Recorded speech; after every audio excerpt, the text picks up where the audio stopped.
better fire away or we'll get behind. So, in the updates in public, is it as well? Yes. Yeah. So we're trying to squeeze something into morning tea, so we better keep going. So, welcome everyone for today's information session. And just a reminder that this workshop is being live streamed. And while this is open to the public, it's for staff to provide guidance to us, elected members. It's not a forum for debate or for decision making. It's also not a forum for the public to provide input into decisions or to bring other matters to the attention of council. But if a member of the public does want to provide input, please talk to staff and they'll help you to have your say. So we'll kick away with Christchurch International Airport Limited and welcome Reese and Jessie. Over to you. Good morning. Yes, there's a button. No, this button's got to be green. Yep. That's better? Yep, so you don't have to touch, so just leave them. All right, lovely, thank you. Yep, loud and clear, good. Kia ora. Ko Reese Boswell, no Otapoti, ke Otautahi au e mahi ana. Good morning, everyone. My name is Reese Boswell. I have worked for Christchurch International Airport for just over 25 years now in a range of planning-related roles, RMA management, consents, compliance, master planning, and more recently sustainability. I'm currently the GM of planning and airfield operations at Christchurch Airport. And so today I'm very grateful for this opportunity to update the City Council on the status of the airport noise contours from CIL's perspective. I have a presentation that'll go somewhere between 30 to 35 minutes hopefully, and then there should be plenty of time for questions. Right. This is going to be the rough outline of what we wish to talk about today. I'm going to explain the why of airport noise contours, and apologies for those who are, perhaps this is not the first rodeo in terms of noise contours, but there may be others for whom this might be useful. I'm going to help clarify what CIL's position is, and then you get to ask questions later on so that you're crystal clear. And also talk a little bit about airport operational compliance element of the airport noise contours, which is a sometimes forgotten part of the dual purpose of the airport contour regime. But firstly, I just want to start off with expressing a little bit of gratitude. Gratitude for this opportunity, gratitude that the city is in my opinion, in exceptional health after having endured a lot. There's a lot to be grateful for and a lot to be optimistic about. From Christchurch Airport's perspective, we think we're well placed to assist the city in seizing on the opportunity that seems to be available to us over the next 10 to 20 years. We have a proven track record in delivering dividends built on a clear and well-executed strategy. We embrace an intergenerational mindset that helps us deal with current issues, whilst also keeping future opportunities in mind. And working with the city really does matter for us. For the airport to continue to deliver social and economic and environmental outcomes, we really need alignment and partnership with the city when we're not seeking special treatment.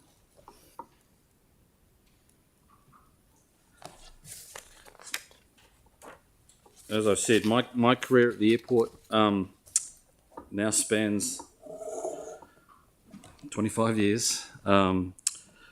It's always been really aligned with the airport's founding philosophy of building enduring infrastructure that serves future generations. That's really what we're about.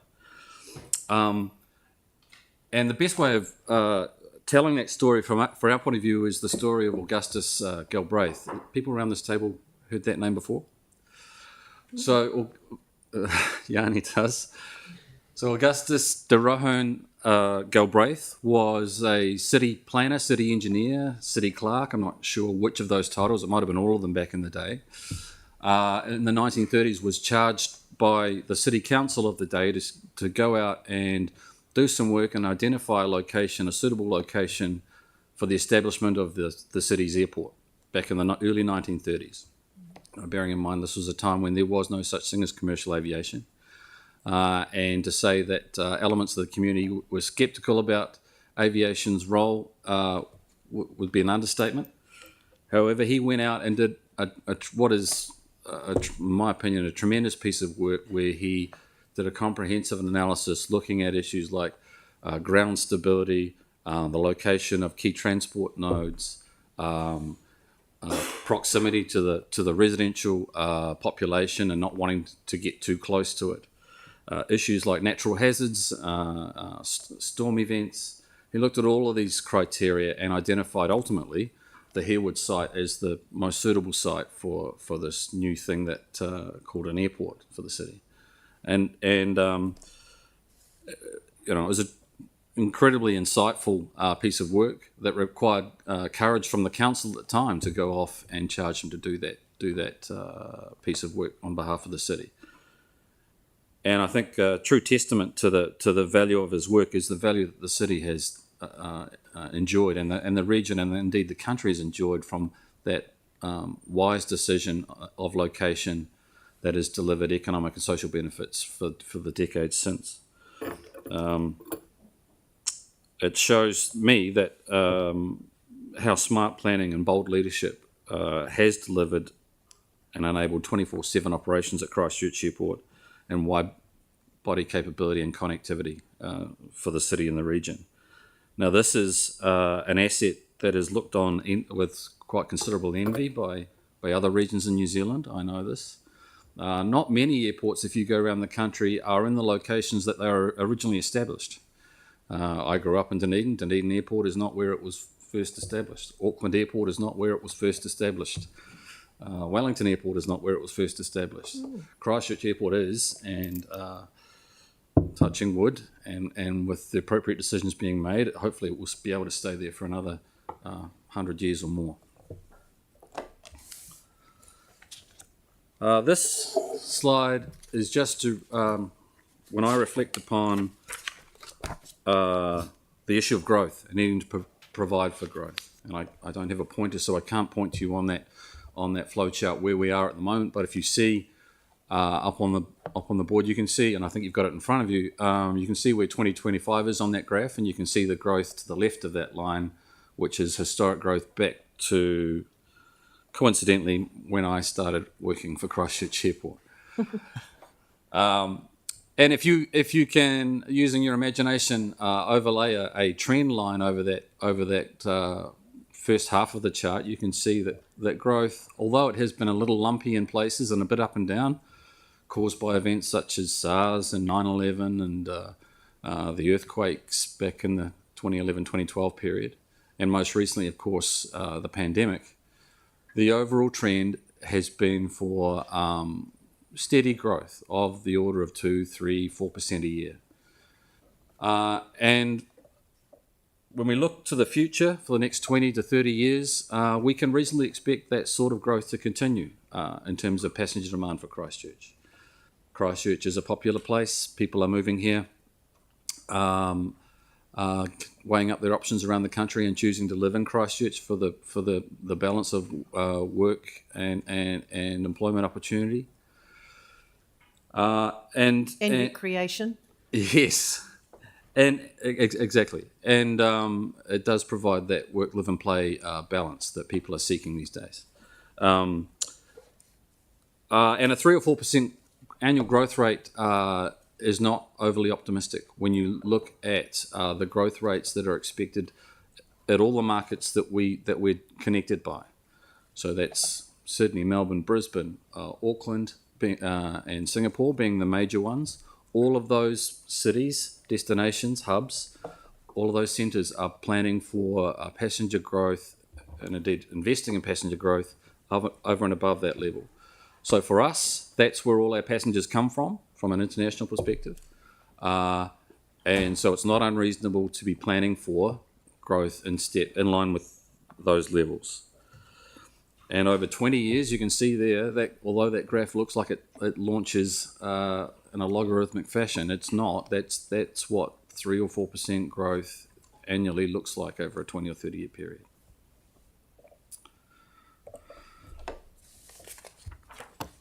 So to the why of airport noise contours, look, they're a future-focused planning tool that's used worldwide to map where future aircraft noise is expected to be experienced, and to help avoid placing housing and schools effectively in harm's way. They have a dual purpose. I alluded to that earlier. They have the purpose of protecting residents from the avoidable health effects and amenity impacts of increasing noise associated with aviation over time, and they also safeguard the airport's license to operate in the long term. And the airport does have assets that need to be planned and designed and built, sometimes 20, or certainly 10 years in advance of need, but up to 20 years in advance of need. So that long-term certainty of operation is critical for the investments we're making today. Airport contours are dynamic by design. They're intended to be reviewed regularly because they're intended to reflect as best they can the actual operating environment that's occurring now and into the next 10 years. So aircraft fleets do change, flight paths change, runway use changes to reflect weather events, and weather patterns change potentially over time. We're seeing it, we're living through a period of climate change where we can expect to experience more nor'westers or a greater frequency of nor'westers in this region. So it's appropriate to review airport noise contours on a regular basis, and the 10-year planning cycle seems like the most appropriate time frame to be doing that. Provides that long-term the balance between long-term certainty, but also not being so dynamic that you're having to review it every year. And so to the existing contours that are present in the city plan and the documents like the RPS, they were first calculated or modelled back in 2007. So they're nearly 20 years old. And in my opinion, well outdated. The contours that have been calculated most recently and have been the basis of discussion around this table, but probably more in the RPS process, were calculated back in 2021. So, the slow nature of progress using the RMA process does mean that pretty quickly, if action isn't taken, contours can become outdated.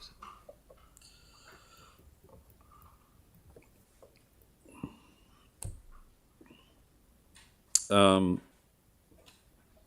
think I made my point there. I just want to address a couple of misconceptions or myths about airport noise contours as well, if I might. We get comments all the time about the fact that it's unnecessary to plan for a future where airport noise might increase or aviation might increase over time, because of course aircraft are getting quieter, and so that will mean that contours will obviously get smaller. It is true that aircraft engines have gotten quieter over the last 30 or 40 years, but the ability to continue to design reductions in aircraft noise generated by the engines alone are diminishing. They're reaching, the laws of physics mean that they really are unable to continue to extract additional noise reduction benefits out of the engines that are being developed over the next generation or two at least. And of course that's offset by the growth in frequency of aircrafts being flown. So whilst you might at an individual aircraft level be able to achieve a small reduction, if over time there are 2 or 3 more times aircraft flying, that offsets that single event reduction. Just want to point out on that diagram you have in front of you, on the left-hand bottom left image is an aircraft there highlighting the location of the aircraft engine, and we just talked about its ability, or its source as a noise source. On the right-hand side, you've got the aircraft in its descent mode and its landing mode, and the noise generated by that aircraft are predominantly from all of the friction caused by the aircraft slowing down. So the aircraft slowing down in a controlled fashion. It has its nose gear, its landing gear, its flaps out, and intended to create aerodynamic drag, which slows the aircraft down. It's the noise that you experience when you're near the airport and watching an aircraft land is predominantly caused by those things, that air friction. It's not caused by the engine operating at all. In fact, the engine's by and large almost in an idle state just before it touches down on the ground. So when you think about the noise contours at Christchurch Airport and the fact that they extend, obviously along the centre line for the runways, most of that noise is driven by the landing phase of the aircraft, because that's when the aircraft is closest to the ground for the longest. On takeoff, the aircraft's trying to get up as quickly as can and get away from the ground for obvious reasons. On descent, it's approximate the ground much longer. Another myth or misnomer is that current noise environment is not a problem, and certainly it is true that Christchurch, relative to other parts of the world, experience relatively low numbers of noise complaint, but we still receive them. We take them seriously. We go through them with our Airport Noise Liaison Committee on a regular basis, and we provide an annual report to Council demonstrating compliance and that we are taking these complaints seriously. It's also true that we receive a relatively low number of complaints, largely because of the decisions that have been made by this council and its predecessors and planners to limit the amount of development, inappropriate development, close to the airport or inside the airport noise-affected areas. So that's one of the reasons why you don't get a lot of complaints at present. Another misnomer is that acoustic treatments are a silver bullet and fix the problem, so that you can build houses quite happily close to the airport and with new building techniques and materials, internal living environments are entirely satisfactory, and you don't need to worry about the airport noise at all. Now, again, whilst an element of that is true, that you can insulate, subject to the right investment, you can insulate houses to a very high standard. You cannot insulate the outdoor amenity areas of those houses, obviously. And in this part of the world, we value highly the ability to have our doors open in summer and our windows open to enjoy the fresh air on long summer evenings without disturbance. And so that you can't deal with that with building material design. Final misnomer I want to address is that the contours block all development. They do not. The contours are intended to limit or mitigate or avoid inappropriate or noise-sensitive activities, and they are largely, in simple terms, housing things like schools, perhaps medical facilities.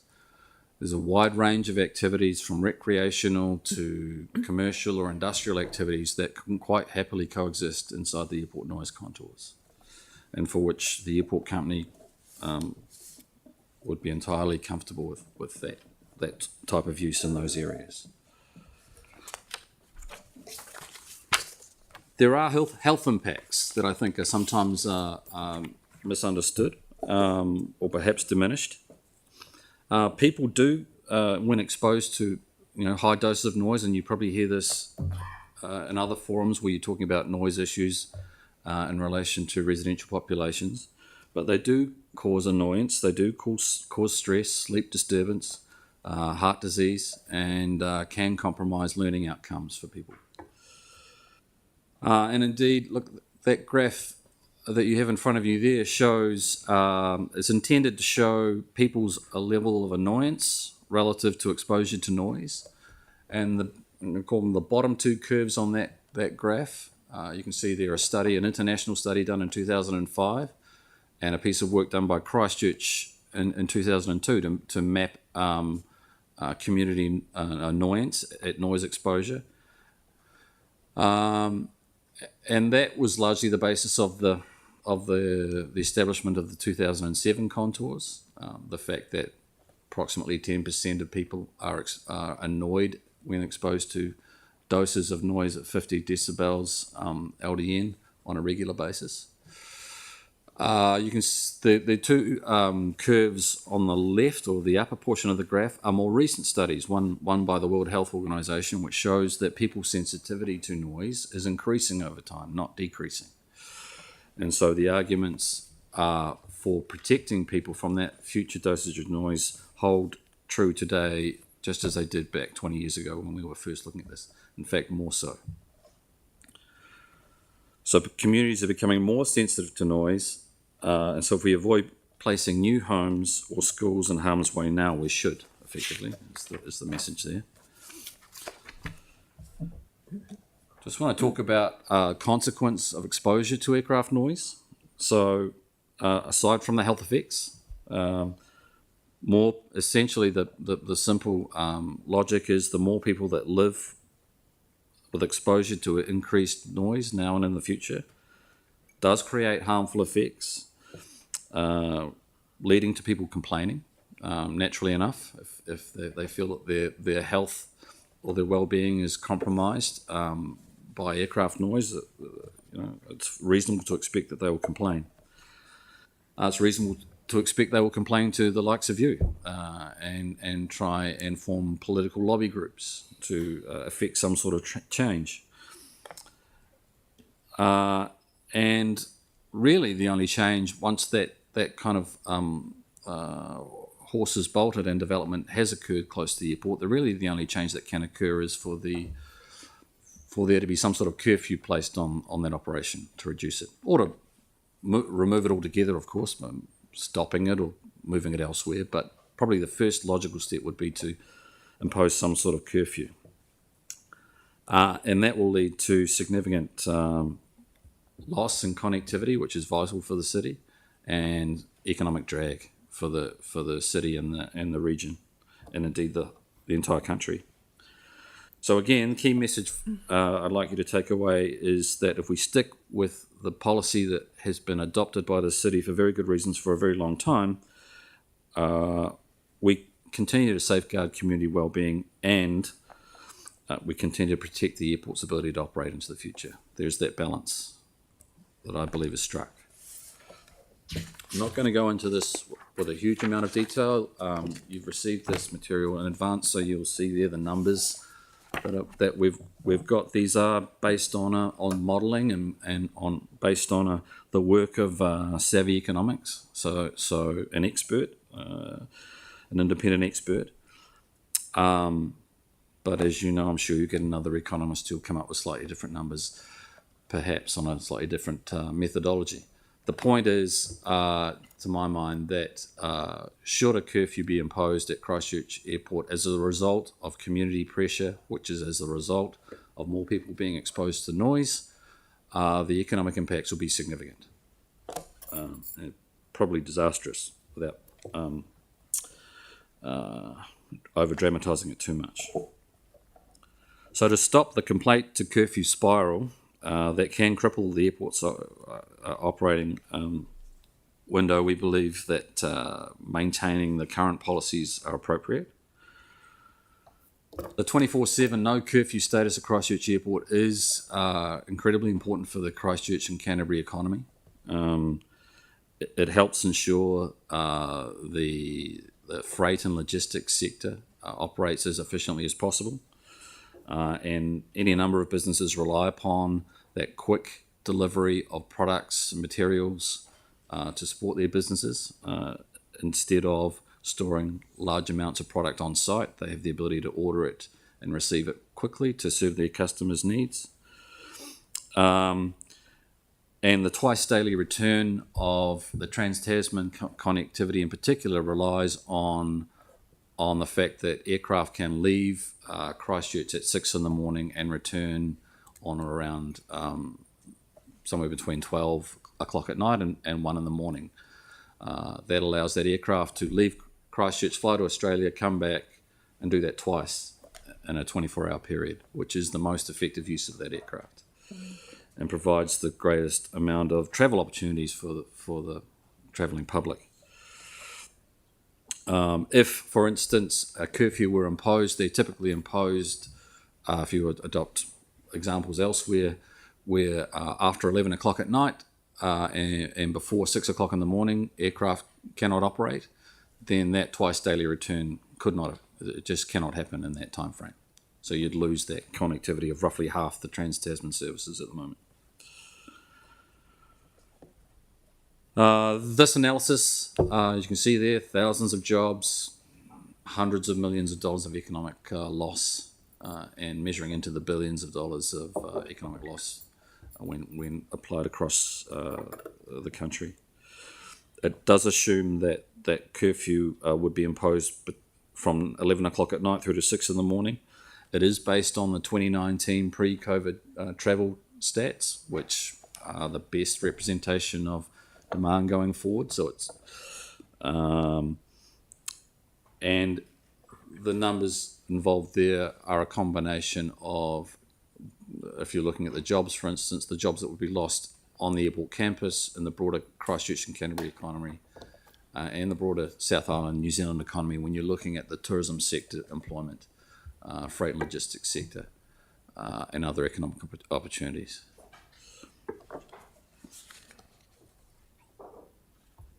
And it's my contention that a curfew would drain far more value from Canterbury than the cost of keeping new homes out of high noise zones. No amount of revenue generated through development contributions or new rates will offset the potential economic loss, annual economic loss, that would be caused by an operational curfew.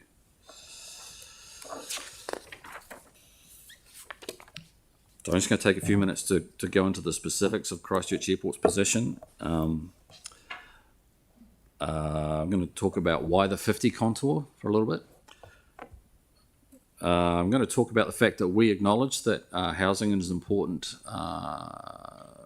and pressing need for the city, and planning for where the future housing stock can and should be developed is an important issue facing you now, and we agree with that.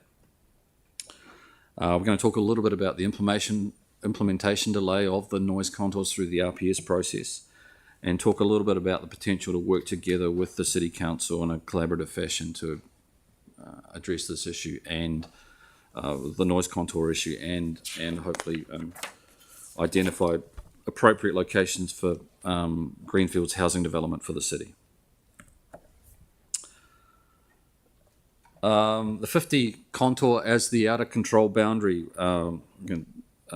which is the terminology used to describe the 50, is the existing planning framework, which enables existing communities to grow as current zoning intends, but avoids uncontrolled development of noise-sensitive activities in incompatible areas. The 50 is a long-standing court-endorsed line where we steer new homes away from aircraft noise. Lifting the control threshold from the 50 to the 55, which has been proposed by some, would place thousands more residents inside the noise affected areas, increasing the risk of future restrictions. And I won't dwell on that further, but we just talked about that. Airports that have or do adopt a lesser 55 contour, and I accept that is a standard that is proposed in New Zealand and elsewhere, but there is no guarantee that adopting a 55 will avoid those harmful consequences of curfew.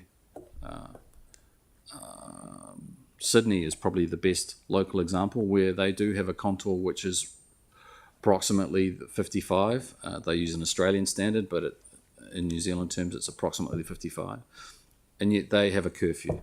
In fact, they have a curfew, which means that they now have invested billions of dollars in building a second airport for Sydney, because all of the needs cannot be met by Mascot. Wellington has a 55. Queenstown has a 55. Well, both of those New Zealand's domestic airports, important airports for New Zealand, are curfewed, and their regions suffer constraints associated with those curfews, whether they be economic or social.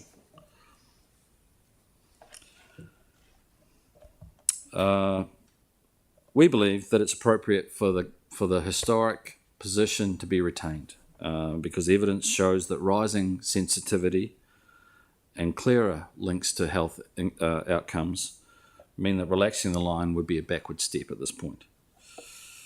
Housing can still grow outside of the noise-affected areas, in our opinion. There are plenty of greenfields opportunities and intensification opportunities that we believe are available to the city. and we're happy to work with the city on providing greater definition around those over time. We think it's appropriate that the contours are reviewed every 10 years, and so indeed before the major housing demand that you're expecting in 20 or 30 years' time, we expect the contours would or should be reviewed at least twice in that time frame, so that if there are opportunities to reduce them through either technologies or flight paths or changing weather patterns, they can be made, and the contours can be refined further so that more development opportunities can be identified if that's appropriate. So protecting at the 50 now helps to keep communities healthy and preserves the airport's operational freedom. We've already got a couple of questions signalled, so Okay. rattle through so that we've got time for those at the end. Okie doke. Look, Be short all right, I change. shall endeavour to rattle through quickly. Thank you.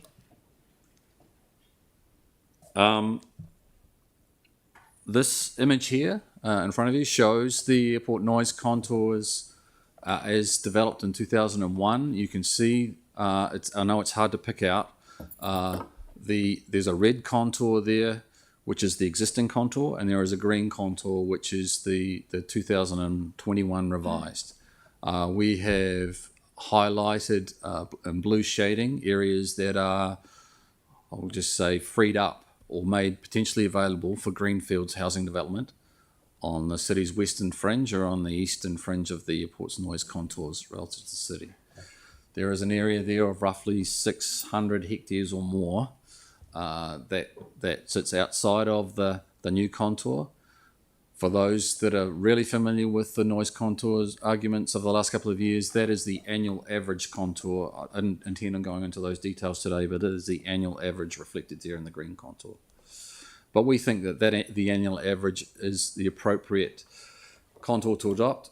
It acknowledges the city has needs other than protecting the airport, but it also, and so there are opportunities created by adopting that particular contour on the city's western fringe.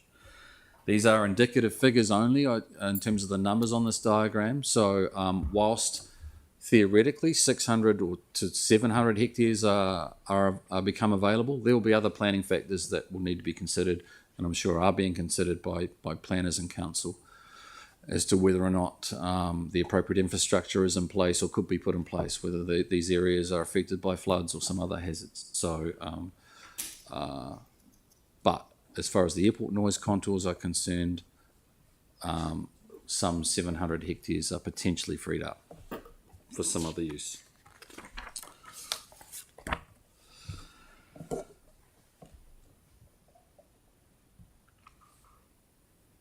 Look, I won't, in the interest of speeding this along, the airport does appreciate that the council has a task on its hands to identify, for the purposes of central government's edicts, to deliver evidence of 30 years of housing supply. We know that's it's a heavy lift for you all, and the need is pressing. But we do think that there is a way of doing that that is data-based and well-informed, and that today's housing boom or housing crisis doesn't become tomorrow's noise complaint crisis. Both things can be achieved, we believe.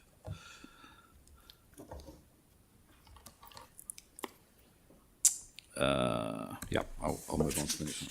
So why now? As you're all aware, the RPS is on hold. The process of updating the noise contours started in 2016, actually. So the airport company did an awful lot of work between 2016 and 2021 to get the contours that are being considered through the RPS process developed and modelled and challenged, and developed a model and challenged. It was an iterative process. But the RPS process has effectively stalled as a result of the RMA reform, ongoing RMA reform. And that puts us in a difficult position, because continuing to make important decisions based on outdated contours, places, potentially leads to poor decision making and may lead to economic loss. So it's our belief that we need to get on and acknowledge the fact that the RPS process is stalled and find some other way of updating the noise contours in the city plan such that the best decisions are made going forward. We think there's a joint opportunity for the city and the airport to work on spatial planning and potentially to look at a shared or collaborative plan change process to best affect an update to the noise contours in the city plan.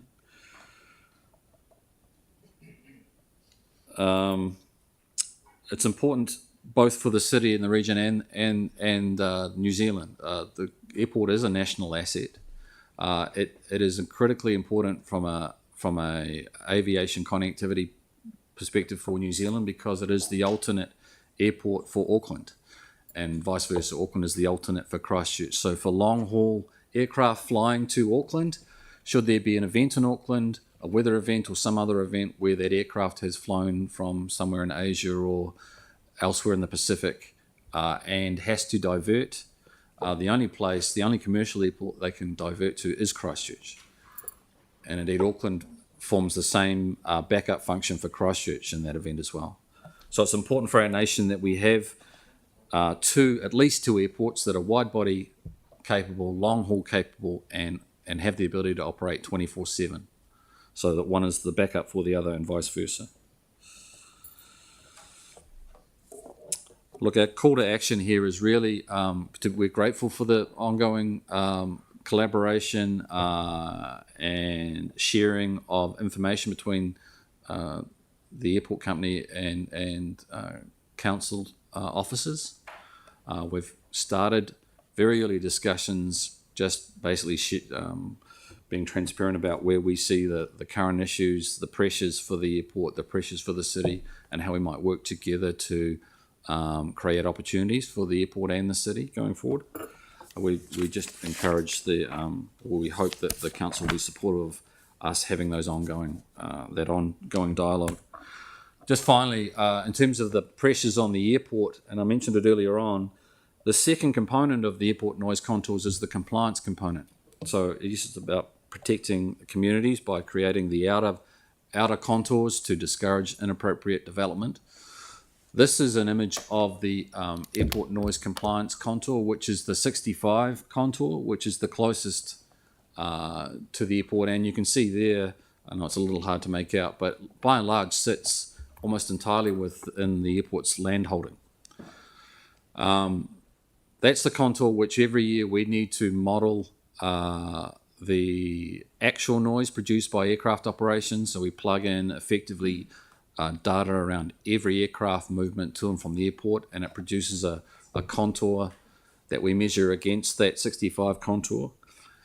And the right-hand image shows you that annual compliance level is getting very, very close to the limit. And so that's on the reflects the use on the Norwest runway.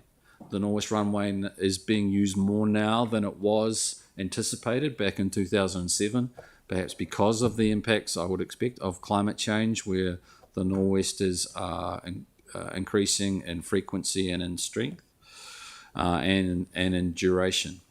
So the Norwest runway has to be used for safety reasons when the Norwest wind is blowing. We don't have any control over that. But it is driving this pressure that you can see in that image. And so, in the absence of any changes to the noise contours in a reasonably swift fashion, we do face the risk of non-compliance. And that, we obviously don't want to be in that position, and nor do the council. So we do think that the contours need to reflect real-world operations, and that's why they should be updated as regularly as possible. Okay. Look, the noise contours are not just technical lines. They are essential planning tools that protect both the community community's well-being and the airport's ability to operate into the future. Clarity on where and how development occurs ensures long-term compatibility between the airport and the community. We believe that there is a balance to be struck. There is a clear need to reconcile the city's urgent housing objectives with long-term viability of Christchurch Airport. Noise contours aren't about preventing growth. They are about directing it in ways that avoid future conflict and support good urban outcomes. The long-standing implementation delay of the RPS needs to be addressed. The contours were first calculated back in 2007. The process to refresh the noise contours began in 2016. Progress is hampered by delays to the RPS process, leaving landowners, developers, and the community in a holding pattern, and that we can't allow that to continue. There is now an opportunity to reset and to collaborate. And look, greenfield analysis and implementation, we think we could work with the council. It could include aligning land release strategies with the airport noise planning needs.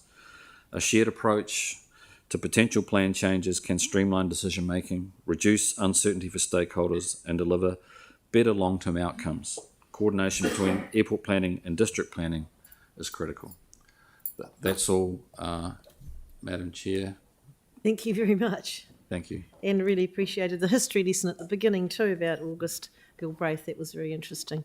Right, we better crack into the questions. So we've got, first of all, Councillor McClellan. No question from You me covered? anymore. Councillor Kewen. Yeah, I've got a few. It is my patch. So firstly, why 50 and not 55? How many airports around the world use 50? Around the world. Yeah, You I'm going to told go us the New world Zealand. because the property owners group claim there are none.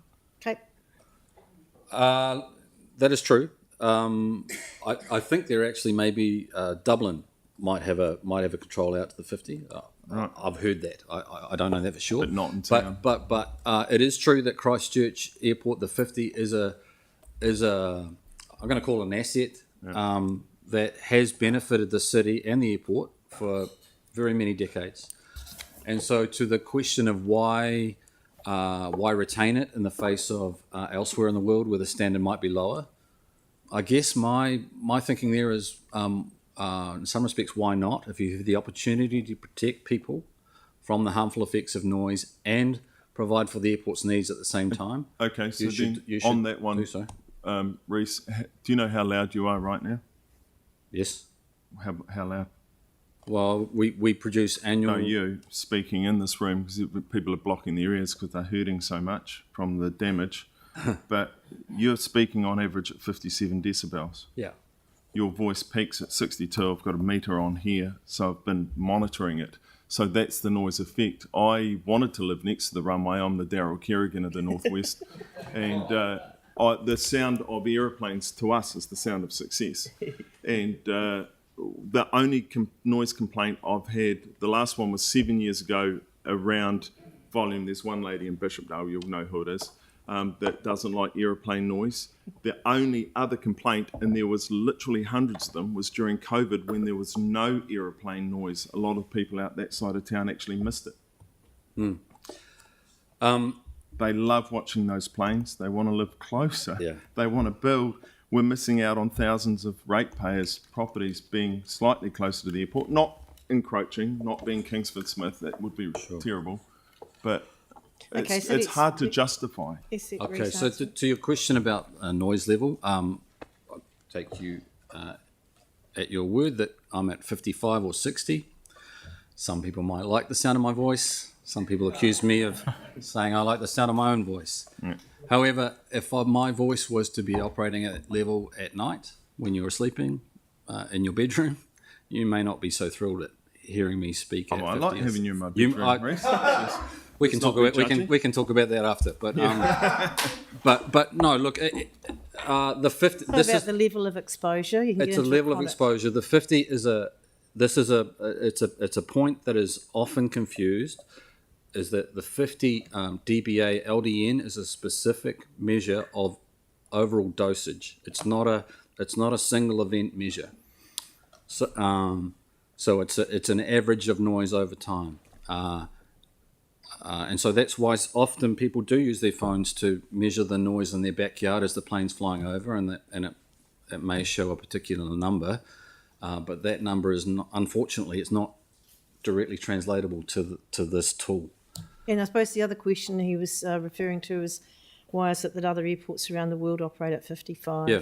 So Yeah, look, that's fair enough, and I think this metric, this method of trying to balance the needs of an airport with the community has only really been available for the last 30 or 40 years. So most airports were established long before that, and so it's hopeless trying to retrospectively apply a 50 in an urban environment where that can't exist. When this work was being done in Christchurch 30 or 40 years ago, the airport noise contour at 50 coincided with a greenbelt limit that the city had imposed on itself for reasons of trying to protect for versatile soils and encourage intensification or not discourage continual spread to the west. And so it made sense in Christchurch to have those things line up. This is where the city planning requirements and the airport's planning needs did line up, and it made sense to use the 50. We have seen that people's sensitivity to noise is increasing over time, and so if it was good enough to protect people's health issues then, it's certainly good enough now. And I would argue, finally, as a parochial Canterbury person, where we take pride in the amenity that we experience, whether it's the noise environment, whether it's the quality of water that we get to enjoy,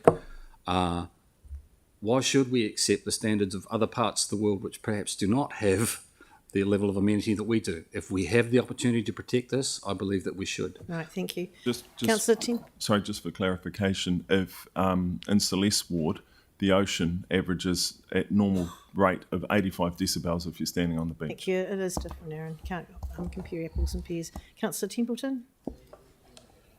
Thanks so much for that, Reese. A couple of things. When it comes to a potential curfew, that may not eventuate, it might not.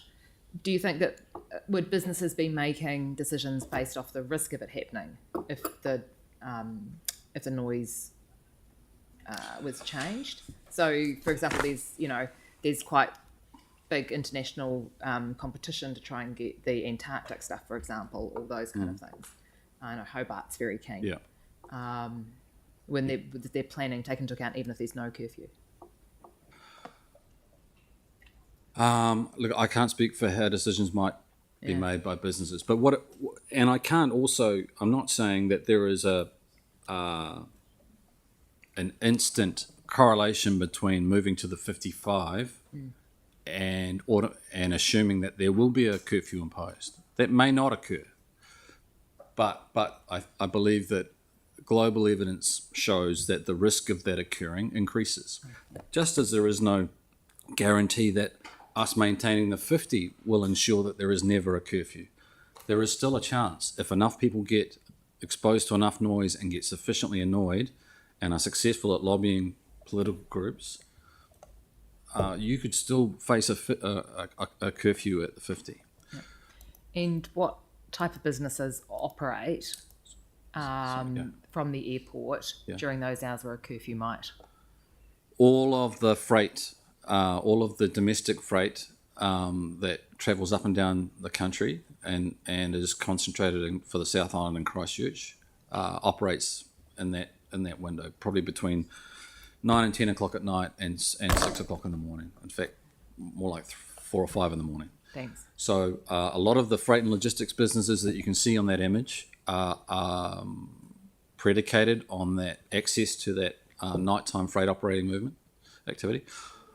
All of the aircraft maintenance activity that occurs, or much of it, when they're testing aircraft, doing work on aircraft, and then having to run those aircraft up in the morning before they fly out to Australia at 6 or 7 o'clock, has to occur in that window. So if they couldn't do that, that would compromise a lot of the maintenance activity, a lot of the freight activity. And as I said, the twice daily return of the Trans-Tasman passenger activity as well. And thank you for that. This last small question, you've got the slide there on the economic impact, Yeah. potential jobs, GDP, that kind of stuff. Yeah. Directly for council, because we're not only, the planning kind of, and contours kind of people, we're also a shareholder. What is the potential impact on dividends? Well, there would be an impact on dividends. I don't know if we've calculated that, but if I'll just use an approximation. I mean, if 40% of domestic flights are impacted, potentially 70% of international flights, significant. I think I'd be reluctant to attach a number to it, but it would be very significant. Because a lot of the investment comes from land. Okay, and Councillor Henstock? Thank you. Thank you, Reese.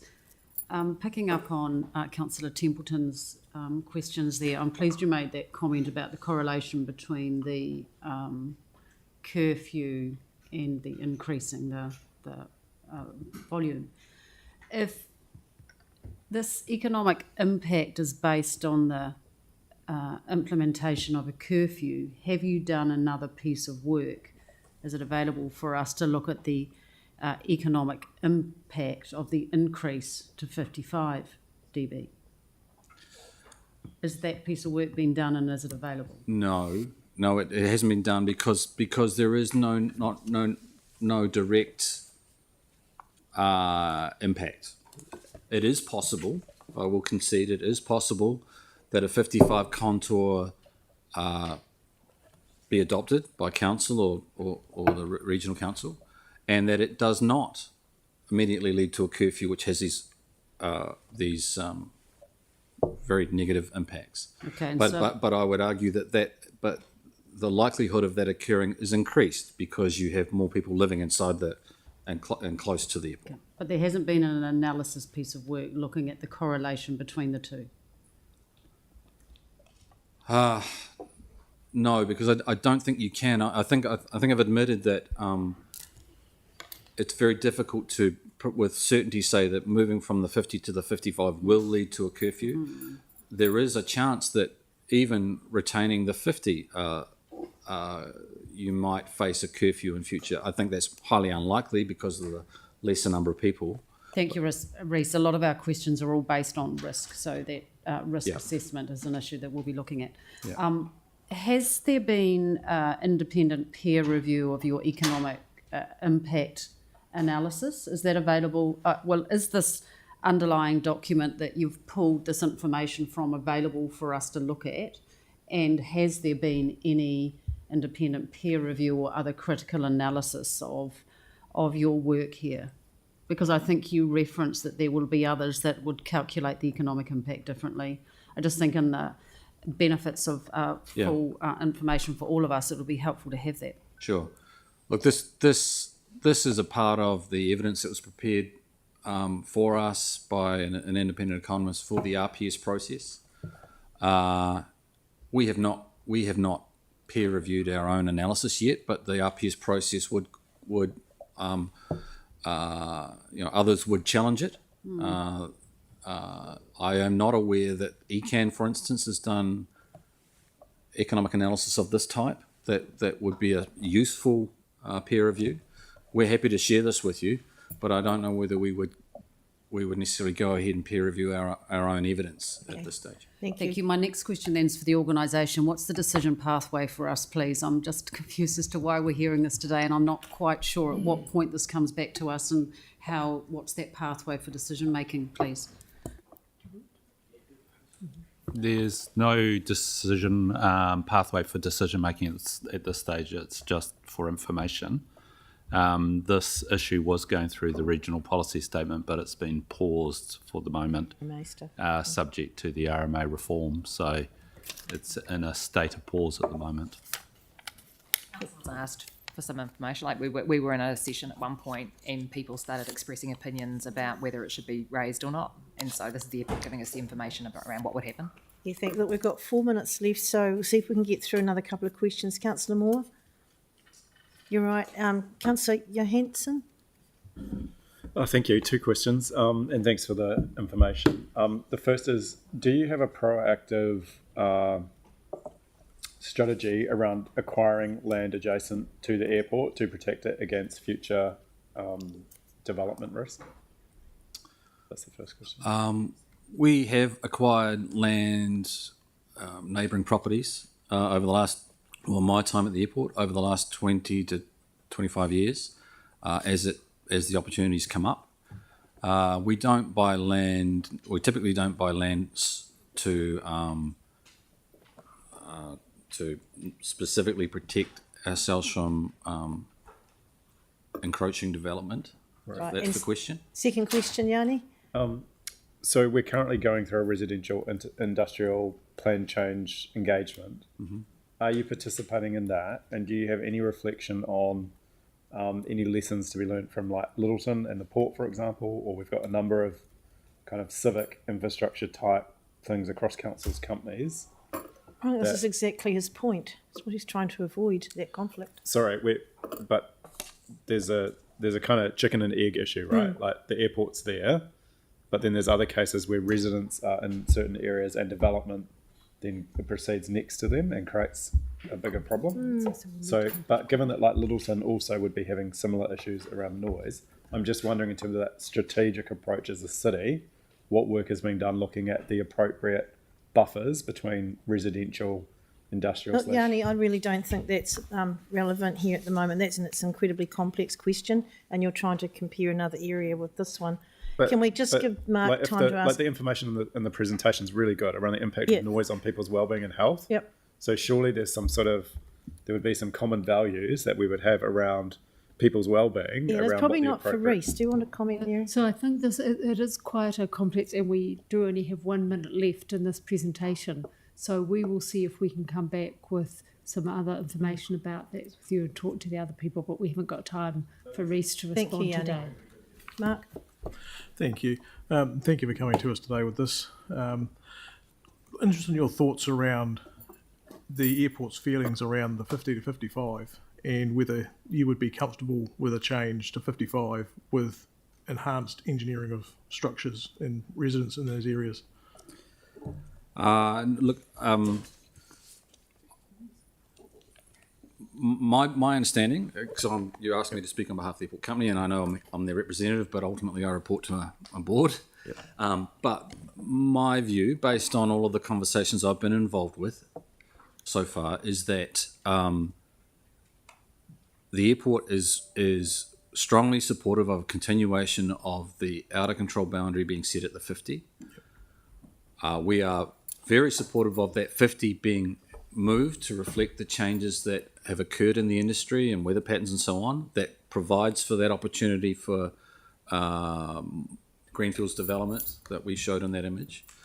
But that for a city that has other options in the decision making for where to put residential activity or other noise sensitive activity, why would you knowingly place people in harm's way now when you have other options? And you also referred to that in your Yes. presentation, that actually you can't protect people from their outdoor living from the noise. I will acknowledge Yep. that in time, maybe my successors, or the city may not have those options 20 or 30 years from now, and so that might be the time when the 55 is adopted. Hey, thank you, Reece and Jessie, very much for coming in. And it's really interesting. I found it incredibly interesting and informative, so I really appreciate that. And I think there were some good questions today too. So I'm sorry we've got to move along because we've got this poison in another Thank you for the opportunity. Thank you very much. Okay, so we move on to our development contribution rebate schemes and welcome Alan.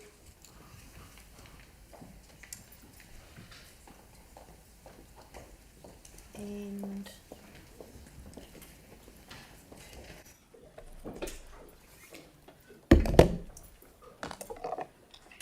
morning. morning, Right, Alex. so as you will be aware, the development contribution policy is currently under review. We've had a few briefings with you guys over the course of the review, and in discussions with you, you've indicated an interest in exploring development contribution rebate schemes alongside the adoption of the policy. So this briefing today will be to provide you with some overview of development contribution rebate schemes more generally, let you know what schemes we've currently got and what we've had in the past, and then we'll talk through some options for how you could respond to submitter feedback via a rebate scheme. So the Local Government Act allows the council to charge development contributions to provide infrastructure to service growth development. However, the LGA is fairly prescriptive in terms of how development contributions have to be set. The council is required to take a consistent and transparent approach to setting development contributions, and this means there's very limited scope to allow the council to address our strategic goals via development contributions. And so in 2015, we established the Development Contribution Rebate Scheme, which allows the council to essentially set rebates, rebate policy that allows the council to set rebate schemes to promote certain strategic objectives. So the rebate schemes are designed to sit outside of the policy, so they are completely separate issues. Just to note, because we did receive some submissions that conflated the two issues, rebates and remissions are separate tools. So a remission sits inside the policy, and it's basically intended to deal with an issue specific to a development and an assessment for that development. And then rebates is essentially saying the assessment's fine, but council would like to intervene on that charge to promote a certain strategic goal.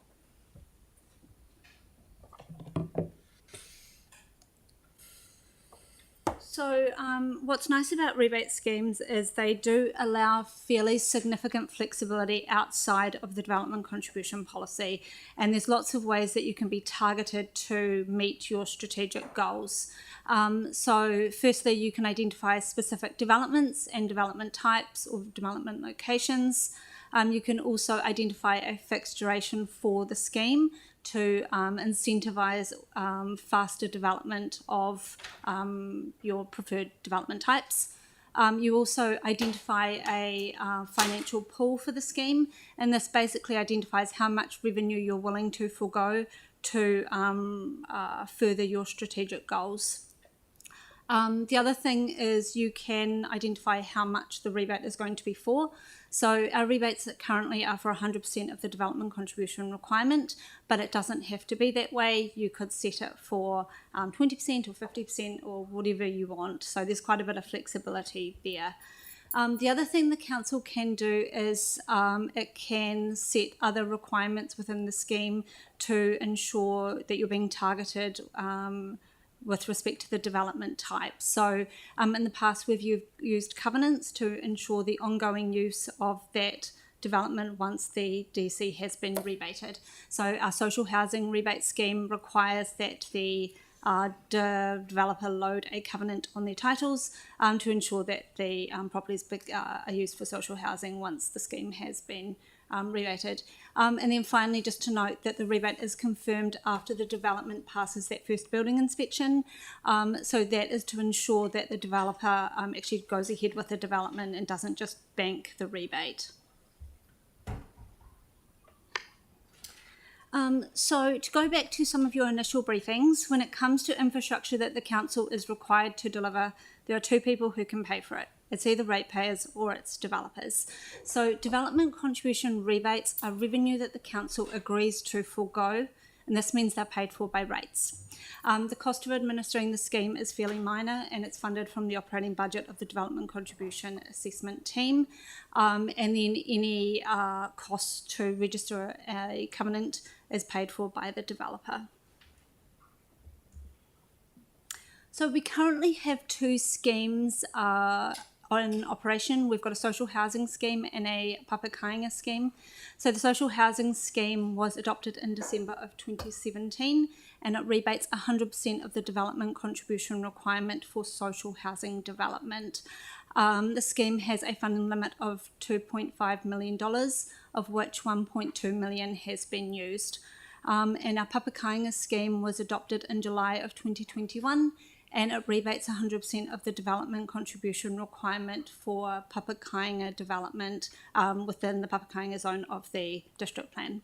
And it's got a limit of $300,000, and there's been one consent that has taken that up. So we've had $27,000 drawn down on that scheme. And then we've had two fairly notable schemes in the past to do with the Central City. So we've got the Central City Residential Rebate Scheme, which was first adopted in 2013. And it was basically designed to incentivise residential development in the Central City post-earthquake at a time when developers and potential residents lacked confidence in the Central City as a residential location. The scheme rebated 100% of the development contribution requirement for residential development within the 4 AVs, and it had a fund limit of $20 million. We reviewed the scheme a couple of times while it was in operation, most notably in 2019-2020, where we interviewed a range of developers who had received either the residential or non-residential scheme. And what they told us is they were broadly supportive of the residential rebate scheme. They felt council had shown leadership at a time when there was a lack of certainty in the Central City, and they felt that there were developments that went ahead that otherwise wouldn't have. One thing that we did do when we reviewed the scheme in 2020 was we introduced the requirement for a covenant to be registered on the titles of properties that received the residential rebate scheme. And the reason we did this is we wanted to ensure that we were not rebating short stay accommodation properties. The intent of the scheme was to encourage more people to live in the Central City and not to rebate essentially commercial properties. And then a year later, we were in a slightly different environment. So, as you know, in 2021, our development contribution charges dropped fairly significantly. They went from $22,000 to $8,000. We were also in a post-COVID housing market boom, and we had historic low interest rates.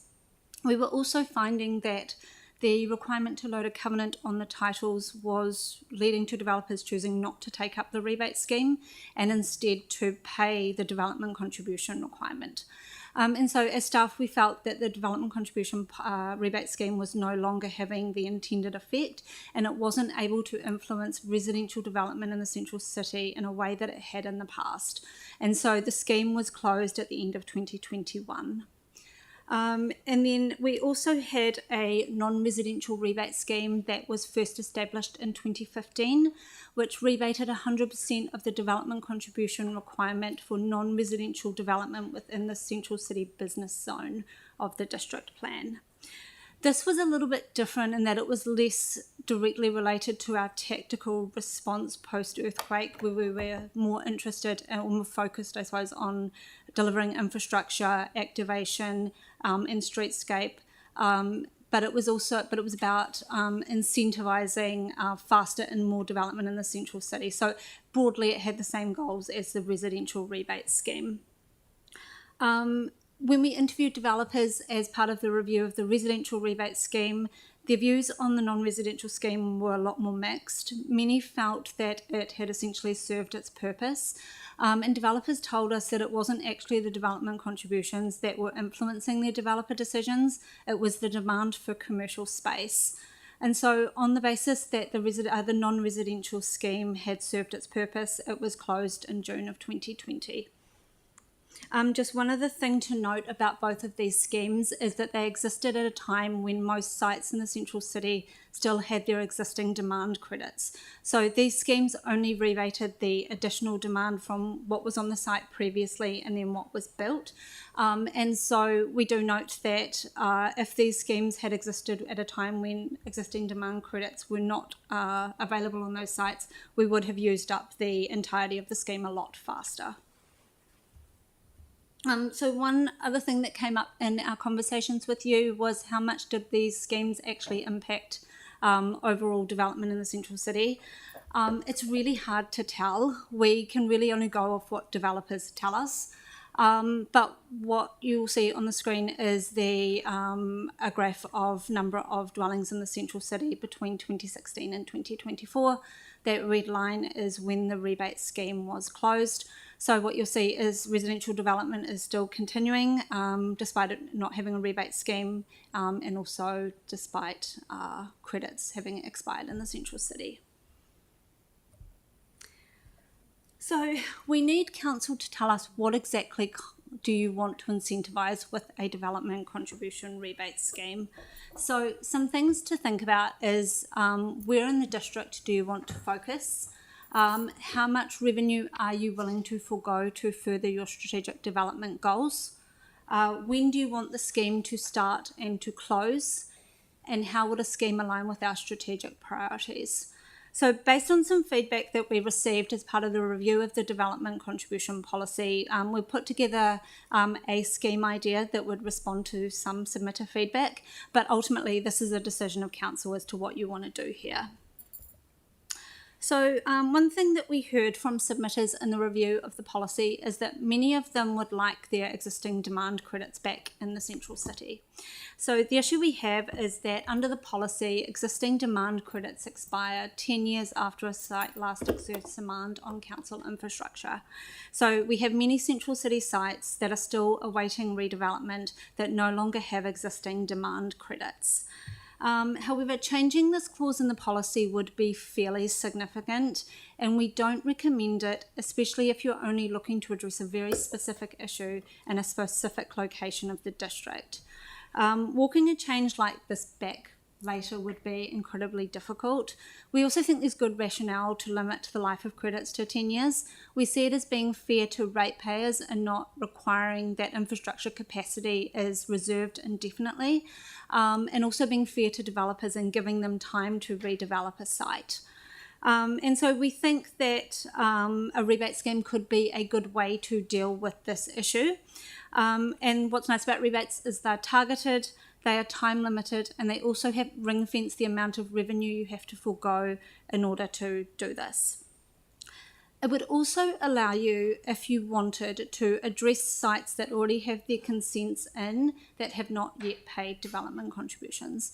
So under the LGA, we assess for development contributions under the policy that is in place at a time a complete consent application is received. So there are sites that have not yet paid development contributions that have been assessed for DCs under the 2021 policy, and any changes you made to the 2025 policy would not impact those sites. So a rebate scheme is a way to do something for those developers if that is something you wanted to do. So there's a couple of ways you could think about doing a scheme like this. The first way you could do it is to provide a rebate for the value of expired existing demand credits to all sites within the 4 AVs. That is less site specific, so it is less targeted, but it's potentially more fair to to developers. The value of expired existing demand credits in the central city is around $30 million, but you wouldn't have to do a rebate scheme for that total amount. You could set up wherever you wanted. Another way you could do it is to apply it only to specific sites, and there's a few ways you could slice and dice this. We've given you a handout that has a list of sites with some details related to those sites, so whether they've got their consents in, whether they've been demolished, and the value of the credits that are sitting on those sites. It will allow you to be more targeted in terms of the outcome of the scheme. It also allow you to potentially forego less revenue. But you would be picking and choosing between developers if you did a scheme like that, and you may consider that that's not fair. So some issues to consider is whether you want the scheme like this to apply to all sites or just to specific sites. Whether you want the scheme to include buildings that are currently under development or just to new consents. So since eligibility for a rebate is when the complete consent application is received, council could backdate a scheme or set the parameters of the duration of the scheme to specifically include sites that already have their consents in. We also note that development levies are due to come in July of 2027. The direction that we've got from the government on this is that growth pays for growth, which is not what rebates are. Rebates are ratepayers pay for growth. So we would recommend that any scheme that you progress has an expiry at this stage of July 2027 to align with the development levies, and you could always extend it later if you wanted to. The other thing you need to think about is how much revenue you're willing to forego as part of this rebate scheme.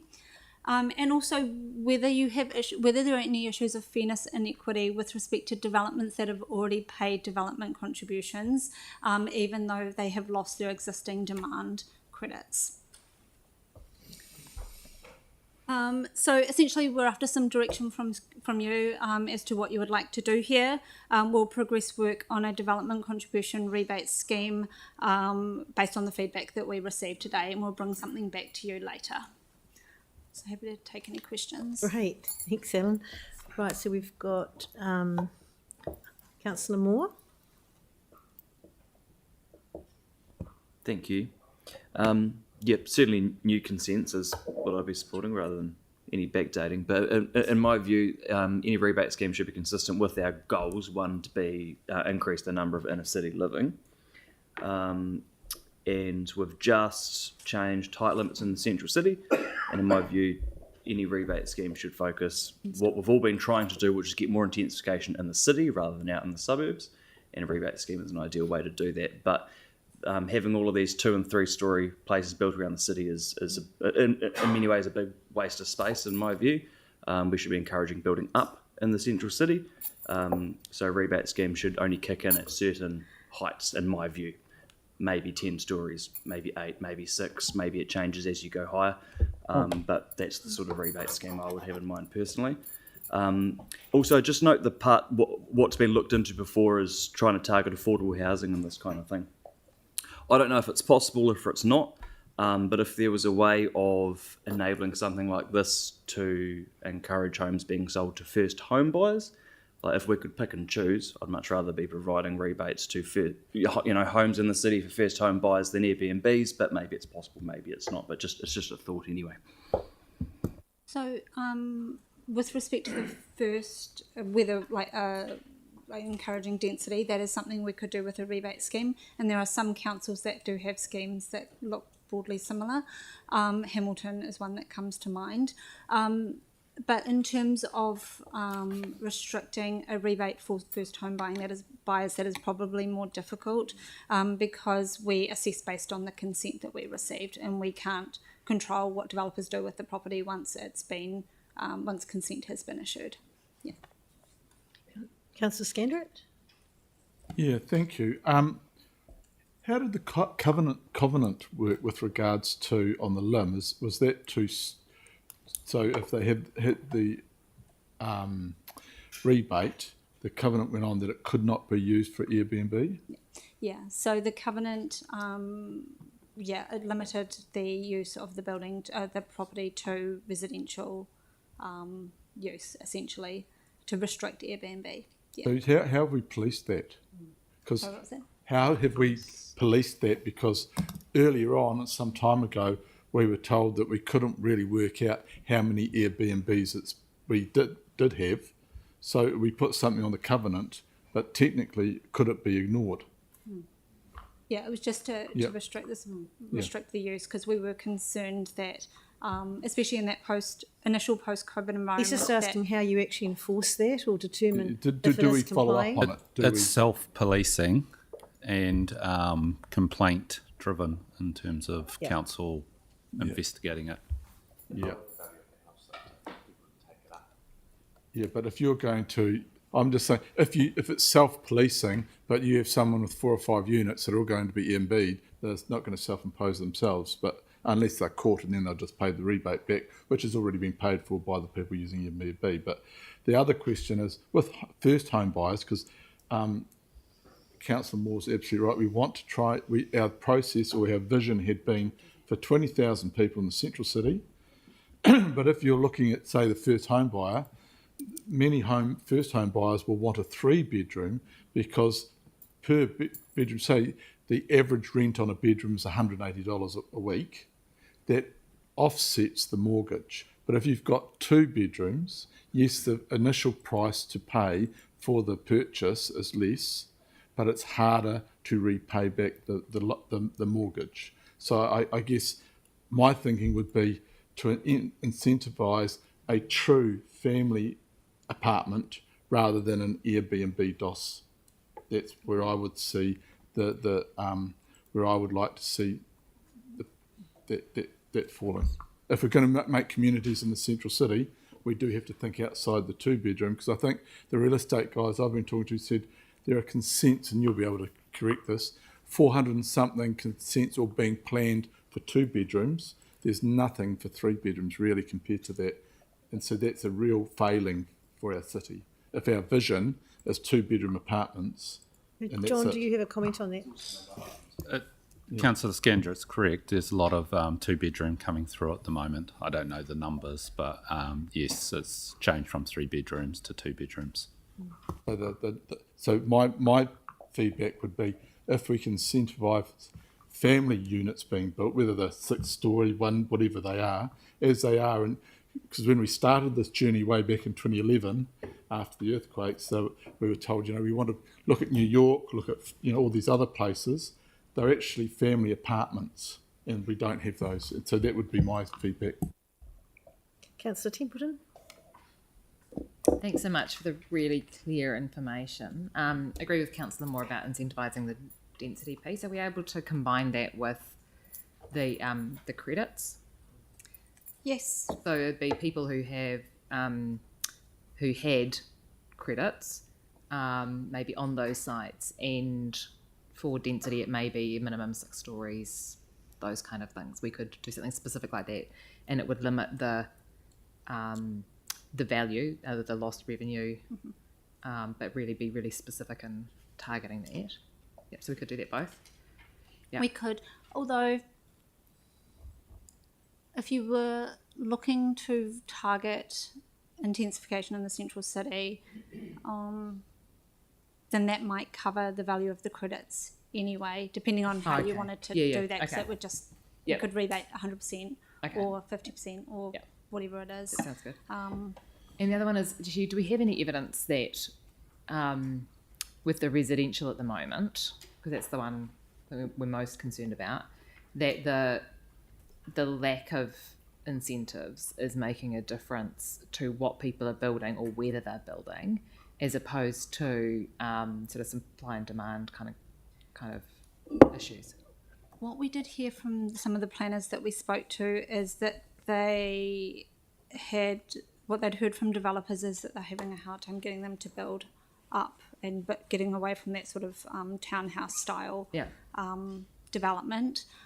So something like a rebate scheme could help, but we haven't directly heard from the planners that it is development contributions that are impacting the development decisions, that it's more the cost to build that kind of development. The overall cost, So if we're really specific and we do target just that density, we could, and I mean the thing is, like, if it ends up not being the thing, we end up not losing any money because they haven't used it.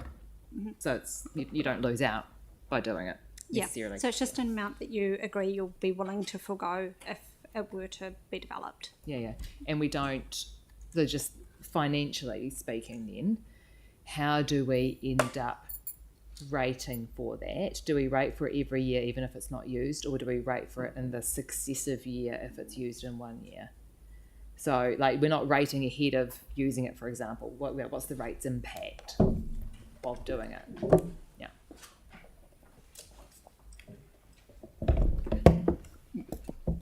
There's 2 ways that it could be done.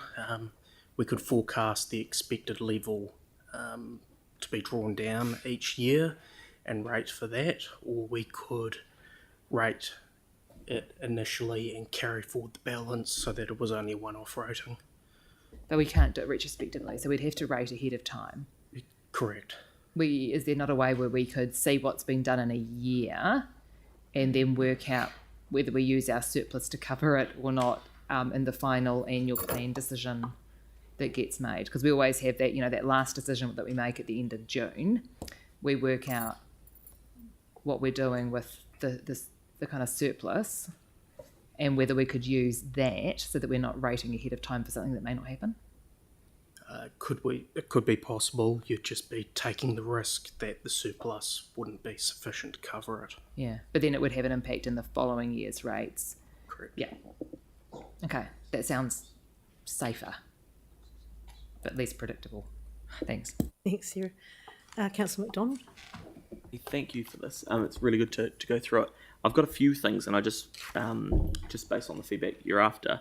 So I was kind of thinking initially when we talk about the goals, it's really about driving more people to live in the CBD, and fixing, in my view, the buildings that have still sat since the earthquakes would be kind of where I'd sit with it. One thing I wondered was, I know we've talked about the rebate scheme being one possibility, and you'd have to administer it and things like that. Is it as simple as putting a fixed period of time, perhaps, on the credits that are there? So say, like, I'm just thinking, they've been going for, we had the earthquakes in 2011, what are we in now, 25? So what if you said something like, there's access to the credits for another 6 years? So you extended it from the 10 to the 20, because after that they wouldn't really apply anyway. Like, this is kind of fixing a CBD issue following the earthquakes. So the reason we're recommending dealing with this through a rebate is because we have development levies coming up, and we're expecting some direction from the government with respect to that policy. Yep. So we think dealing with it through a rebate scheme just allows you to kind of be time limited with the life of credits, and then you can keep extending it. So you could just do a rebate scheme for the value of the credits, which would effectively do the same thing as extending life of credits, but it would just be for the central city. So then you don't have to have some kind of wonky policy that has a different life of credits for different parts of the city. So what you're, so sorry, I haven't understood that. So what you're saying basically is that we'd kind of be doing the same thing, but in a scheme as opposed to in the policy direction. Yeah. And then also time limiting it sort of incentivizes developers to get their sites redeveloped as well. Yep, definitely. Okay. So I mean, the other thing I just note, and it was on that slide. Sorry, do you want to zip back to that one? I just, when it said apply to specific sites or all central city sites, I probably wouldn't be keen for us to pick winners and losers. So I'd be more keen to see it apply to all central city sites if we're going to have that value anyway. Because I just think there's a risk that, like, we should just go, hey, this is open. If you're in the 4 Avs, we want you to get on and do stuff. And do it, and I think I just don't like when the council picks winners and losers. I think that's a challenge. The other one was, so just another question was around delegations for approval. So is it the kind of thing we would have a criteria and then it sit with Mary as chief exec, or how would we plan on? So approving individual schemes. Oh, actually, John, did you? I was just going to say the last scheme sat with the general manager level.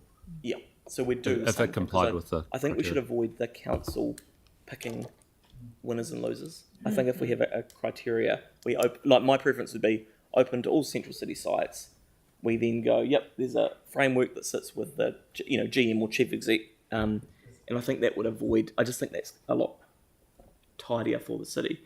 And then the other one was, so then the timing of it. I mean, I'd be keen to get it.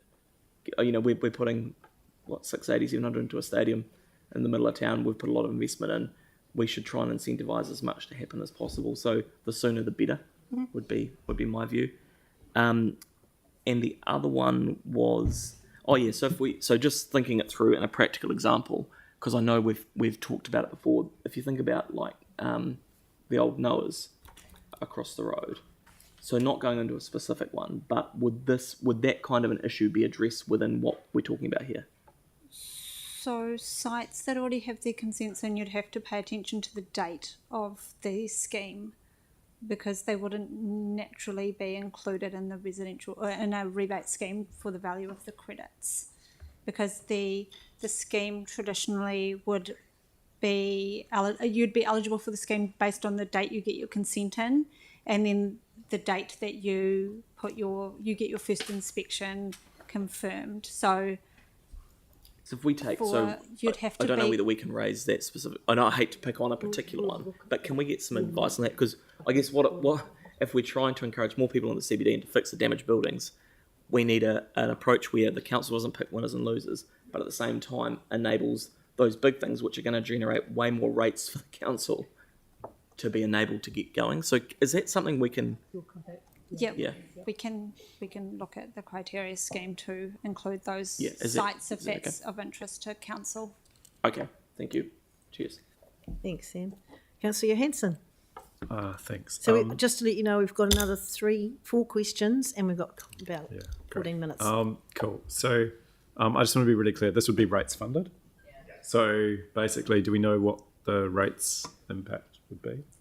Depends on what you set the scheme, what the limit of the scheme is, and how long it's open for. Okay. Because that would depend on how much revenue you forego. I was interested if with the current assessment of the previous scheme, if we know how many of those units of the 1,307 were Airbnbs or short-term rentals.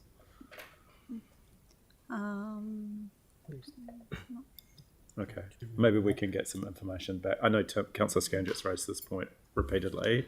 I've put in a question around the census data.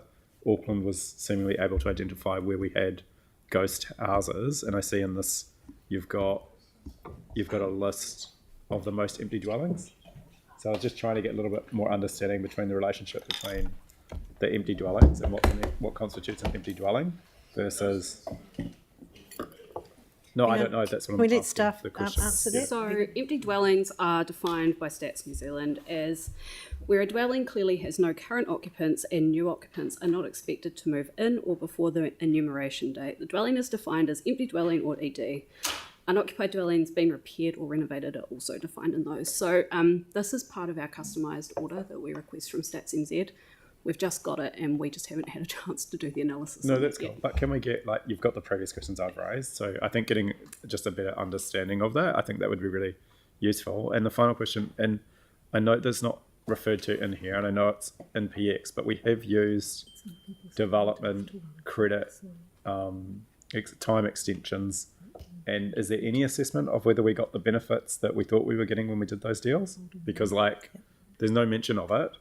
And the sites are still sitting empty, and we're having to invest significant ratepayer funding into getting outcomes that we thought we might get. So I think that's a discussion we'd have to have offline. Right, but it seems kind of weird to look at this without, in the absence of things that we've done, that we don't know whether they've worked or not. Yeah, perhaps we can follow up that question after this session. Thanks, John. All right, thank you. And thank you for the work on this. Really cool presentation. Councillor Fields. Thank you. So actually, just to continue riffing off the table that Yanni's just been talking about. So the just empty dwellings. So if you look at Banks Peninsula, and I'm going to include Diamond Harbour in that count on account that it's in Banks Peninsula as well.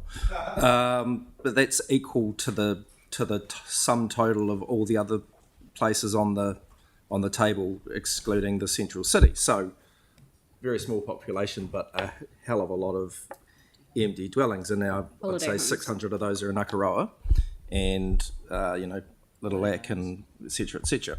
Wainui. So I guess my question is what are Akaroa in particular, Wainui, fine, it doesn't have any industry, it's not it's really a holiday destination, but Akaroa is a functioning town, and it always has been, but it is a real struggle there people really struggle to get housing, like workers there, people who are working in the shops, the chemists, whatever, the butchers. So I'm just wondering what the things that we can do to incentivise the creation of, houses that aren't multi-million-dollar batches and are actually workable houses for residents and workers. It's a big question.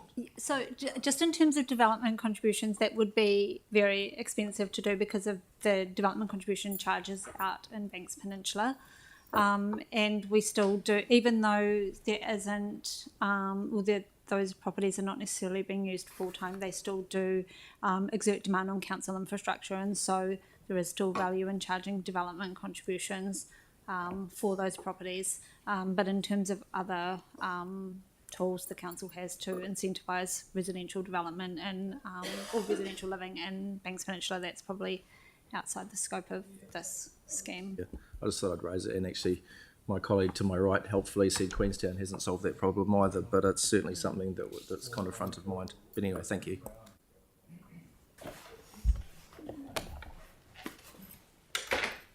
Okay, Councillor Henstock. Yeah, my question was a similar theme to Councillor Johansson in relation to the number of unoccupied properties or Airbnbs. So if you're looking at the graph on page 7 of your presentation, can we just pull that up? Because that... Oh, sorry, I'm going the wrong way. Yeah. So that graph purports to show that the number of dwellings in the central city are continuing, that the numbers are growing, notwithstanding the fact that the the residential rebate scheme was closed. So the information that Councillor Johansson's asked for, I'd like to see that when we get it from stats overlaid with those numbers there, please, so we can get a better representation about the types of dwellings that are being built.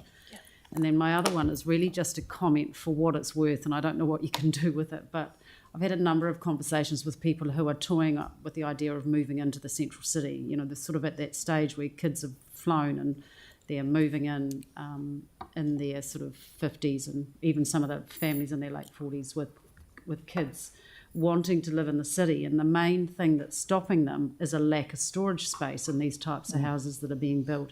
And storage comes in two components, really. One is a significant lack of garaging in the properties, and two is the lack of general household storage.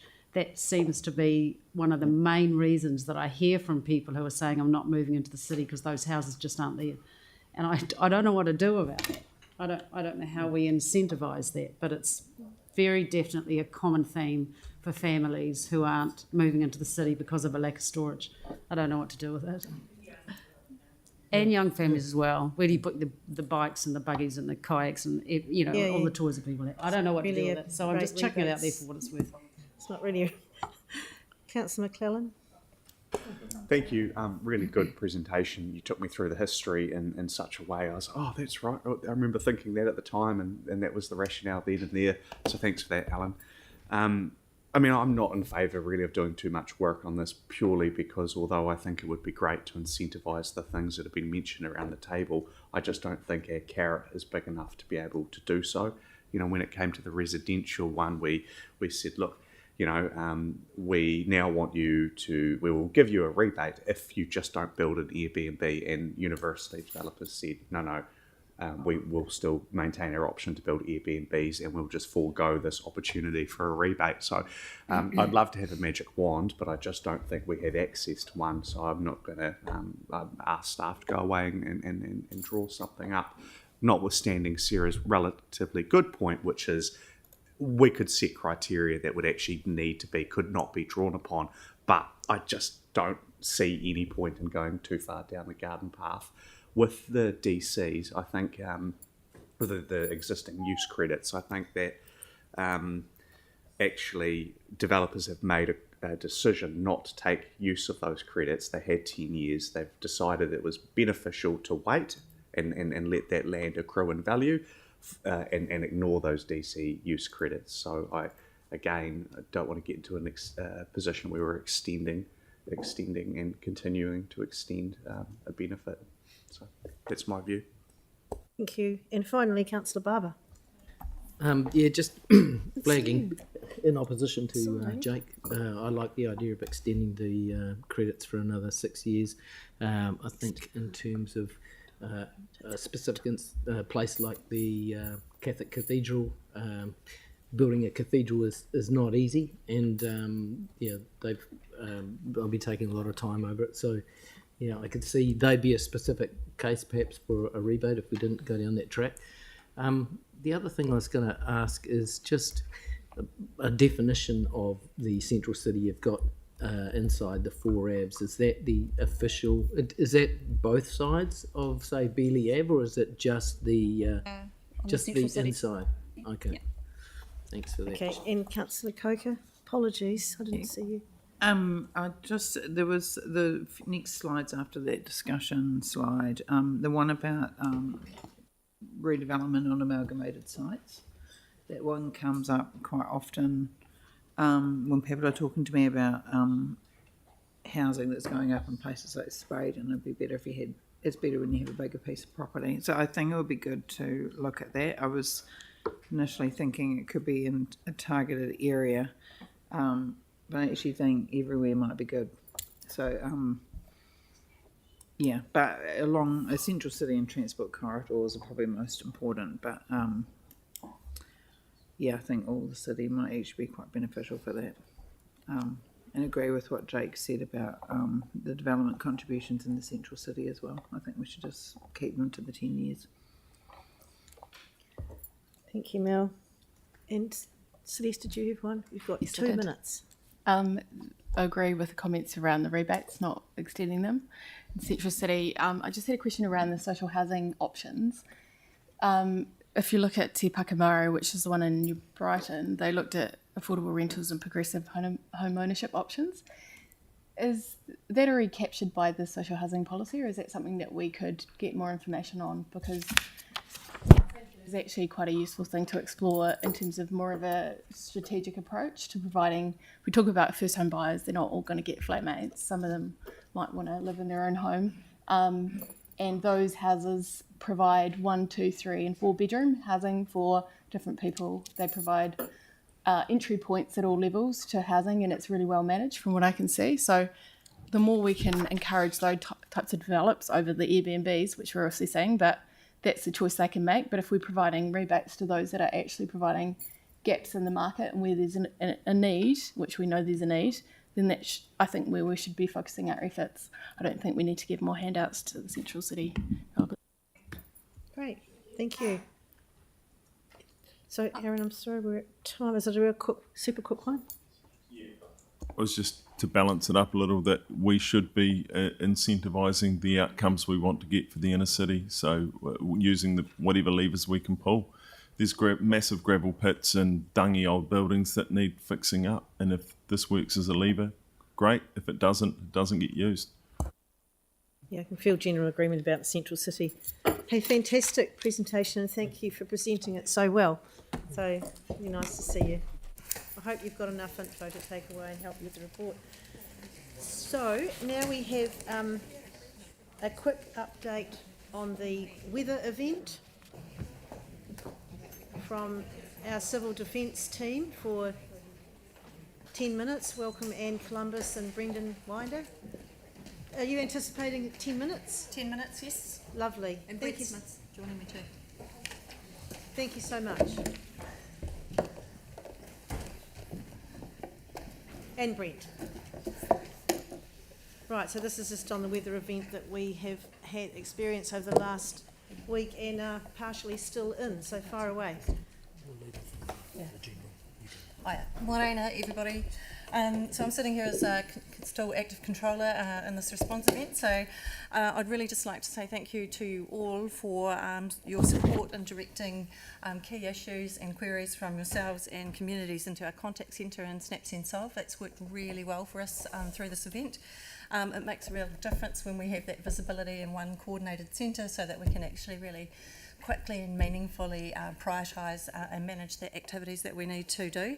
We also know that our Newsline platform was really well utilised by the community as well, so as that one source of information, and we were keeping that blog live, and we observed a noticeable decrease in calls in the call centre as a result. So just keep doing that. We're going to have a few more, I'm sure, responses over winter. So if we can keep channeling in there, that would be really great. And that self-help mentality really enables people to feel more resilient too. Just want to say thanks to the Mayor too for his availability and responsiveness, particularly over the weekend, and also to Councillor Fields for the texts and phone calls that we had around Banks Peninsula on the weekend. So my husband did wonder who I was ringing all the time.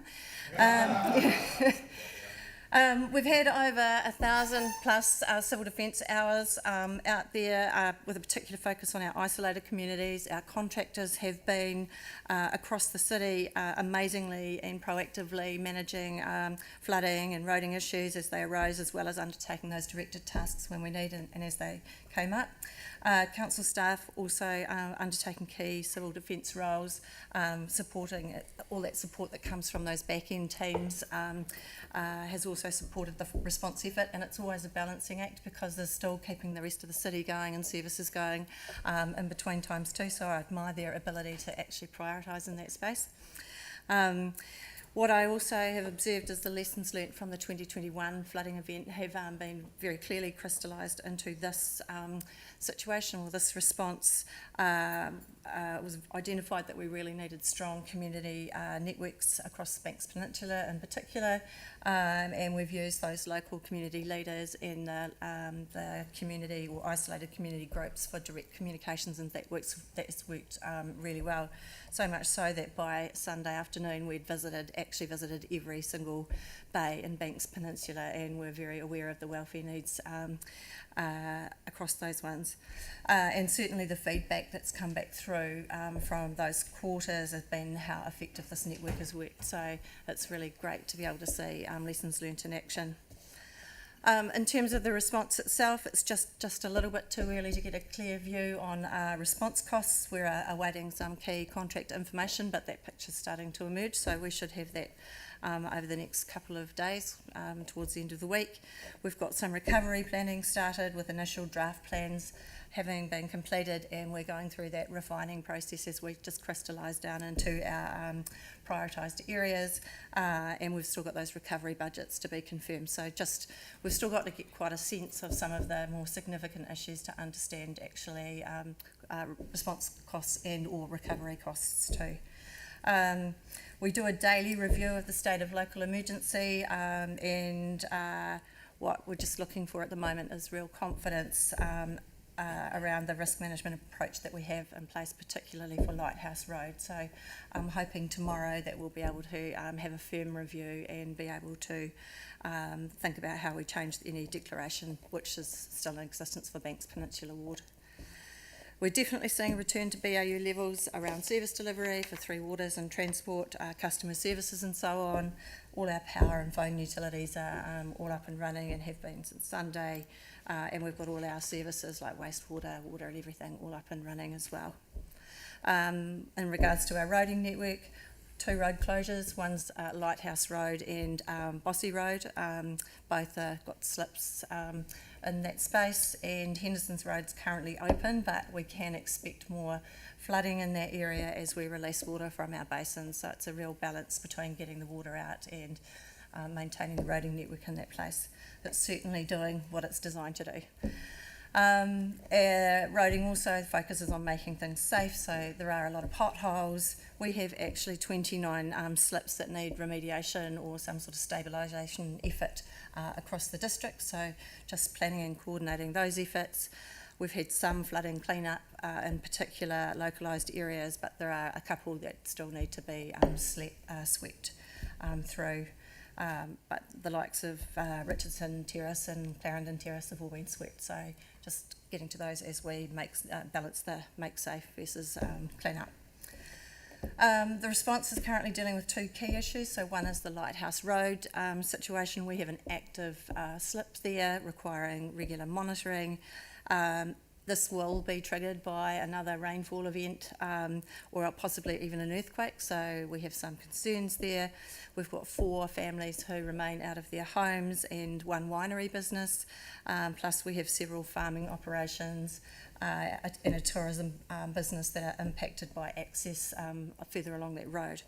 Obviously we're in daily contact and their accommodation needs are being met. We've got some active cordon management that we've had to put in place just to manage people driving up Lighthouse Road and people on the roads. It's a very narrow road.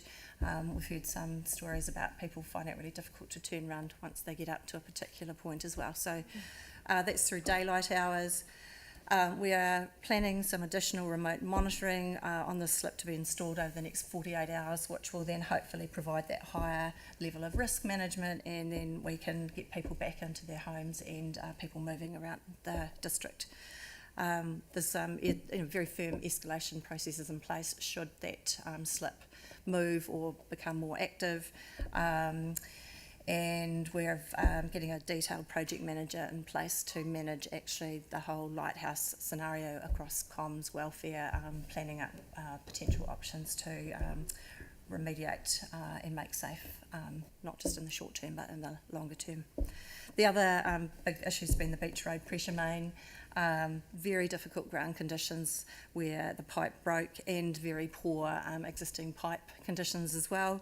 They had 4 attempts to secure a temporary fix on Saturday, I think it was. They finally got one at 10 o'clock at night, so our contractors worked really hard to make that happen.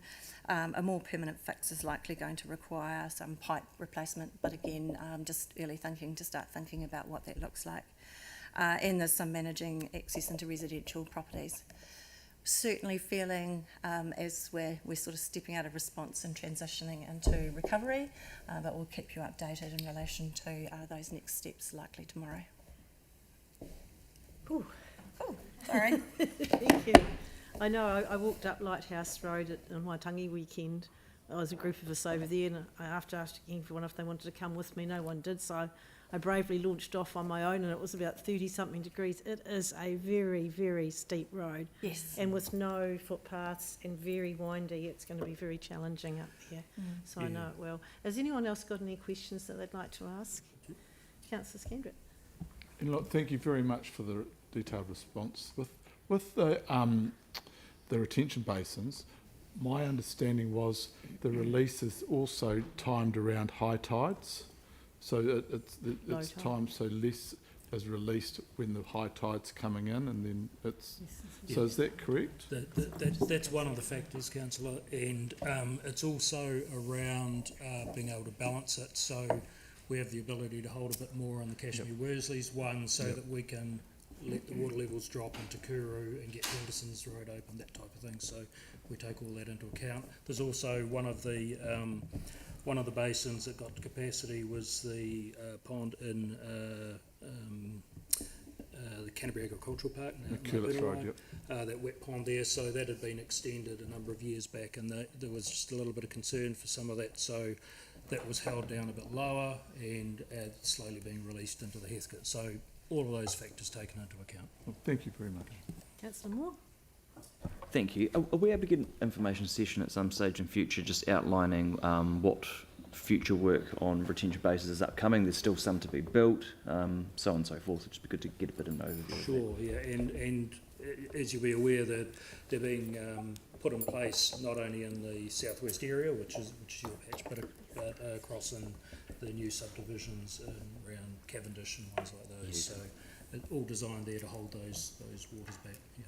Cool. But we can get an update on that. Thank you. Henson. Yeah, I mean, I think this is really good just to get, because I know you're still in a state of emergency, but it would be good to have a longer session with some more detail, and in particular some of the issues I'm really interested in is how we're managing the sediment runoff and what monitoring we're doing of the sediment impact. Sure. So what are the environmental indicators that we're looking at in terms of recovery? Also, I've put in the past, there's an emergency dashboard that Rockhampton Council have. I was told it was in our work program to get something, and while I appreciate Newsline's got some information, we do seem to lack an emergency dashboard that collates information from different organisations into one place, and there are some good models. So I was really keen to get, and obviously it's not for the immediate response, but it is something I think would be useful. Okay. And I think having a debrief, I was concerned that there were a number of places in my ward that didn't have adequate signage, didn't have adequate closures, and are sort of just no-brainers that you would, in a hot spot with this type of event, you would actually have. So the 9418999 number is the number that elected members are encouraged to use, and there is extra resource put on there. So yeah, do you make sorry, sure I was that calling in at your 11 o'clock at night, where in 10:30 at night, where there are areas that hadn't. 24/7. Have extra people on Yeah, I was calling up, but that was when it's dark, and there were no road closures on roads that I was told were closed, no road closure signs, and streets that were leading into the road, dark by a river, very, very dangerous. Maybe if you just So- put that into a little email and send it through to Mary and We can look at that. So we'll go back and see what happened. because I'd also Sorry, like it's not. to It's not. reinforce Sorry, that the point. The this, point is not. Yeah, I think you're missing the point. I'm happy to call in, but actually, by the time I'm calling in, it's already hazardous, it's already flooded, it's already dangerous. So what I think we need to look at is local response plans for flooding, so that in a community like Woolston, where we know there's a hotspot between Richardson and Clarendon, we know exactly what the plan is in terms of road closures, traffic management, and then we can have assurance that that will be implemented. What seems to happen is that no, I understand, but It is part of, yeah. And So, just in terms of the issue you raised about sediment, there will be an opportunity to, once the basin's empty, is to have a look as to see how much they've captured, as we did after the Portals fires, where we took about 400 tonnes out. So we know they work. It'll be interesting to see what's gone in there now. Thank you. yeah, I'll put through other questions on via email. Thanks. 3 minutes. Celeste, quickly, 1 minute. It's 2 last time, so I'm getting shorter.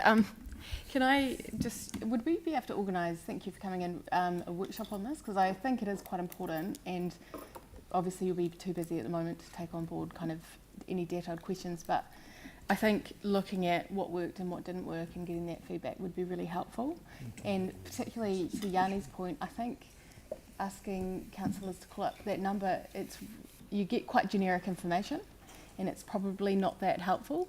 So when people are coming to you as a one-stop shop for information, it would be really helpful to kind of know in your local area what are the key things you should be sharing. So Banks Peninsula will be very different to somewhere else, for instance. So perhaps we could put that request through now and then just come back to it.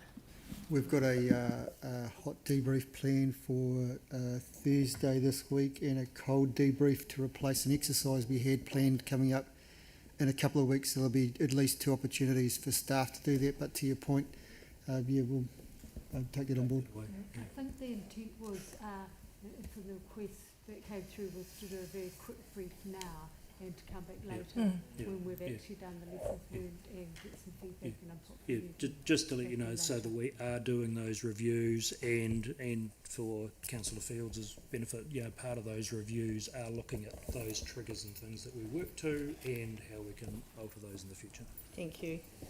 And I just have to say that in my area around St Albans, which is normally very affected, particularly Edgware Village and a couple of isolated roads around there, I went round twice on Thursday and Friday, and I have to give a big ups to the organisation here, because I know every grate, the leaves were swept well back, and all along the road they were swept well back. There'd been a lot of preparation in there, and the flooding was very, very minimal, just surface. So, I think we're getting better at being prepared for these things. And even though I think, the rainfall does tend to be, it targets where it goes, doesn't it? So it's not the same every event. Right.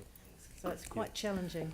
Yep, so let's just hope the volunteers and the contractors get a chance to get a bit of shut-eye over the next few days, because there will be more, the land is saturated, there will be more rain coming at some point, so we've just got to be ready. Could I just before we wrap up, because I know that you want to get on to, just want to actually acknowledge the teams, both the team that did the preparatory work, so planned in advance, particularly the sort of fence community and Three Waters and roading teams, and then in her leadership with the response team as well. The amazing work both across the phone, on the ground, with the contractors, the staff and the community was just phenomenal. So thank you very much. Yeah, thank you. And thanks for coming in this morning at late notice. So we'll have a morning tea and reconvene here at 11:45. So perhaps just try and be back a couple of minutes early, because Taumata Arawai have run late, so we're going to have a condensed session.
Even 40.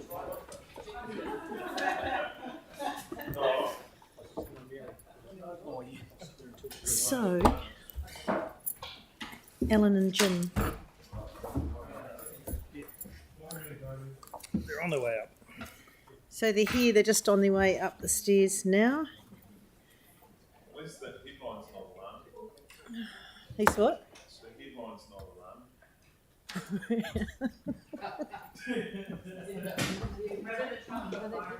That's on him. Yeah, they're very close. Eating the virus?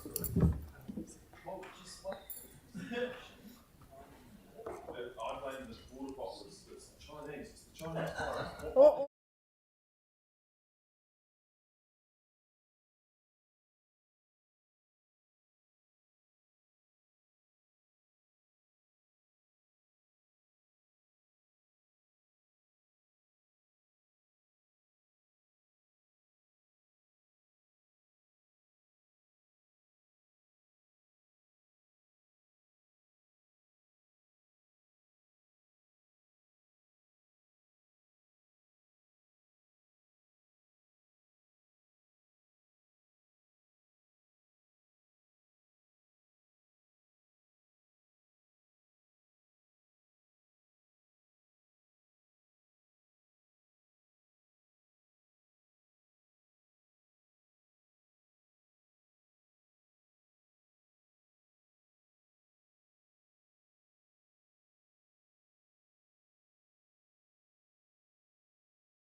Yes. Lovely.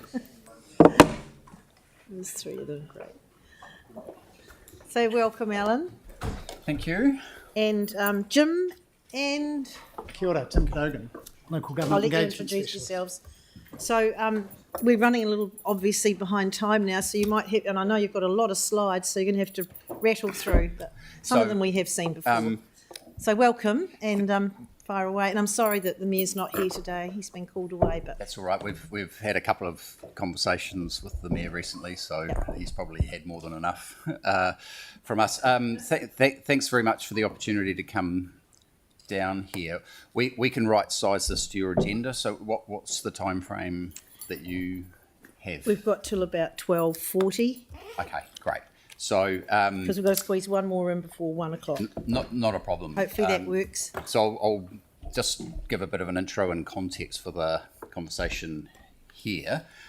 Jim is our Chief Water Science Advisor, part of my team, and is going to present on the results of the research that we jointly have carried out into the aquifer. And then obviously there's the so what does that mean conversation. So we want to leave enough space for that. If there are questions more broadly that you want to ask while we're here, there's also an opportunity to Yes, do that. we tend to leave the questions, towards the end, so if you leave a bit of time. Yeah. And just reminding you and everyone, this is actually live streamed, so it's really good for people to be able to listen in on this as well. Great. Okay. Thank you. So look, it was I think about the last quarter of 2023, we came down to provide you with the decision on an application you had made for exemption from the chlorine requirements under the new regime, and that was partly in recognition that the way that we delivered the draft decision was less than ideal. It was less than ideal for me because I didn't know what the decision was. I found out when I tuned into live talkback radio for the next 2 or 3 days.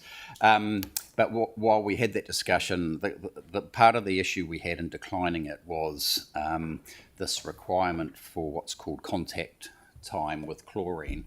And that requirement sits there because viruses, if you have viruses in your source water, they need to take a bath for a while in chlorine to kill them, whereas bacteria tends to be more instantly dispatched. The issue here in Christchurch is you've got a really unique water supply arrangement where you've got a whole lot of water supplies effectively operating, and to have that contact time requires new infrastructure to be built around each and every one of them.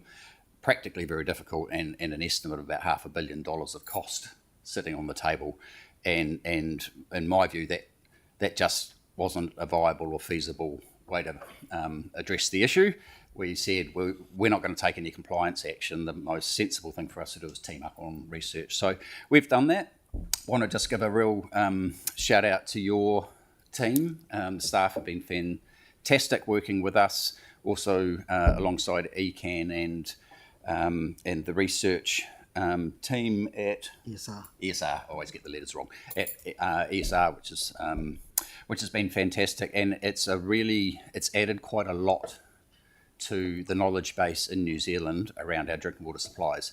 Most of our rules come from looking at World Health Organization and other regulators overseas and their rules. This is about us and our rules and your aquifer here, which is quite unique. Mm-hmm. So I'm going to hand over, but that's the problem we had, and the question was, do you have viruses? Because if we could be confident that you don't have a risk of viruses in your water, you wouldn't need all of that infrastructure to result. Yeah. Great, thank you.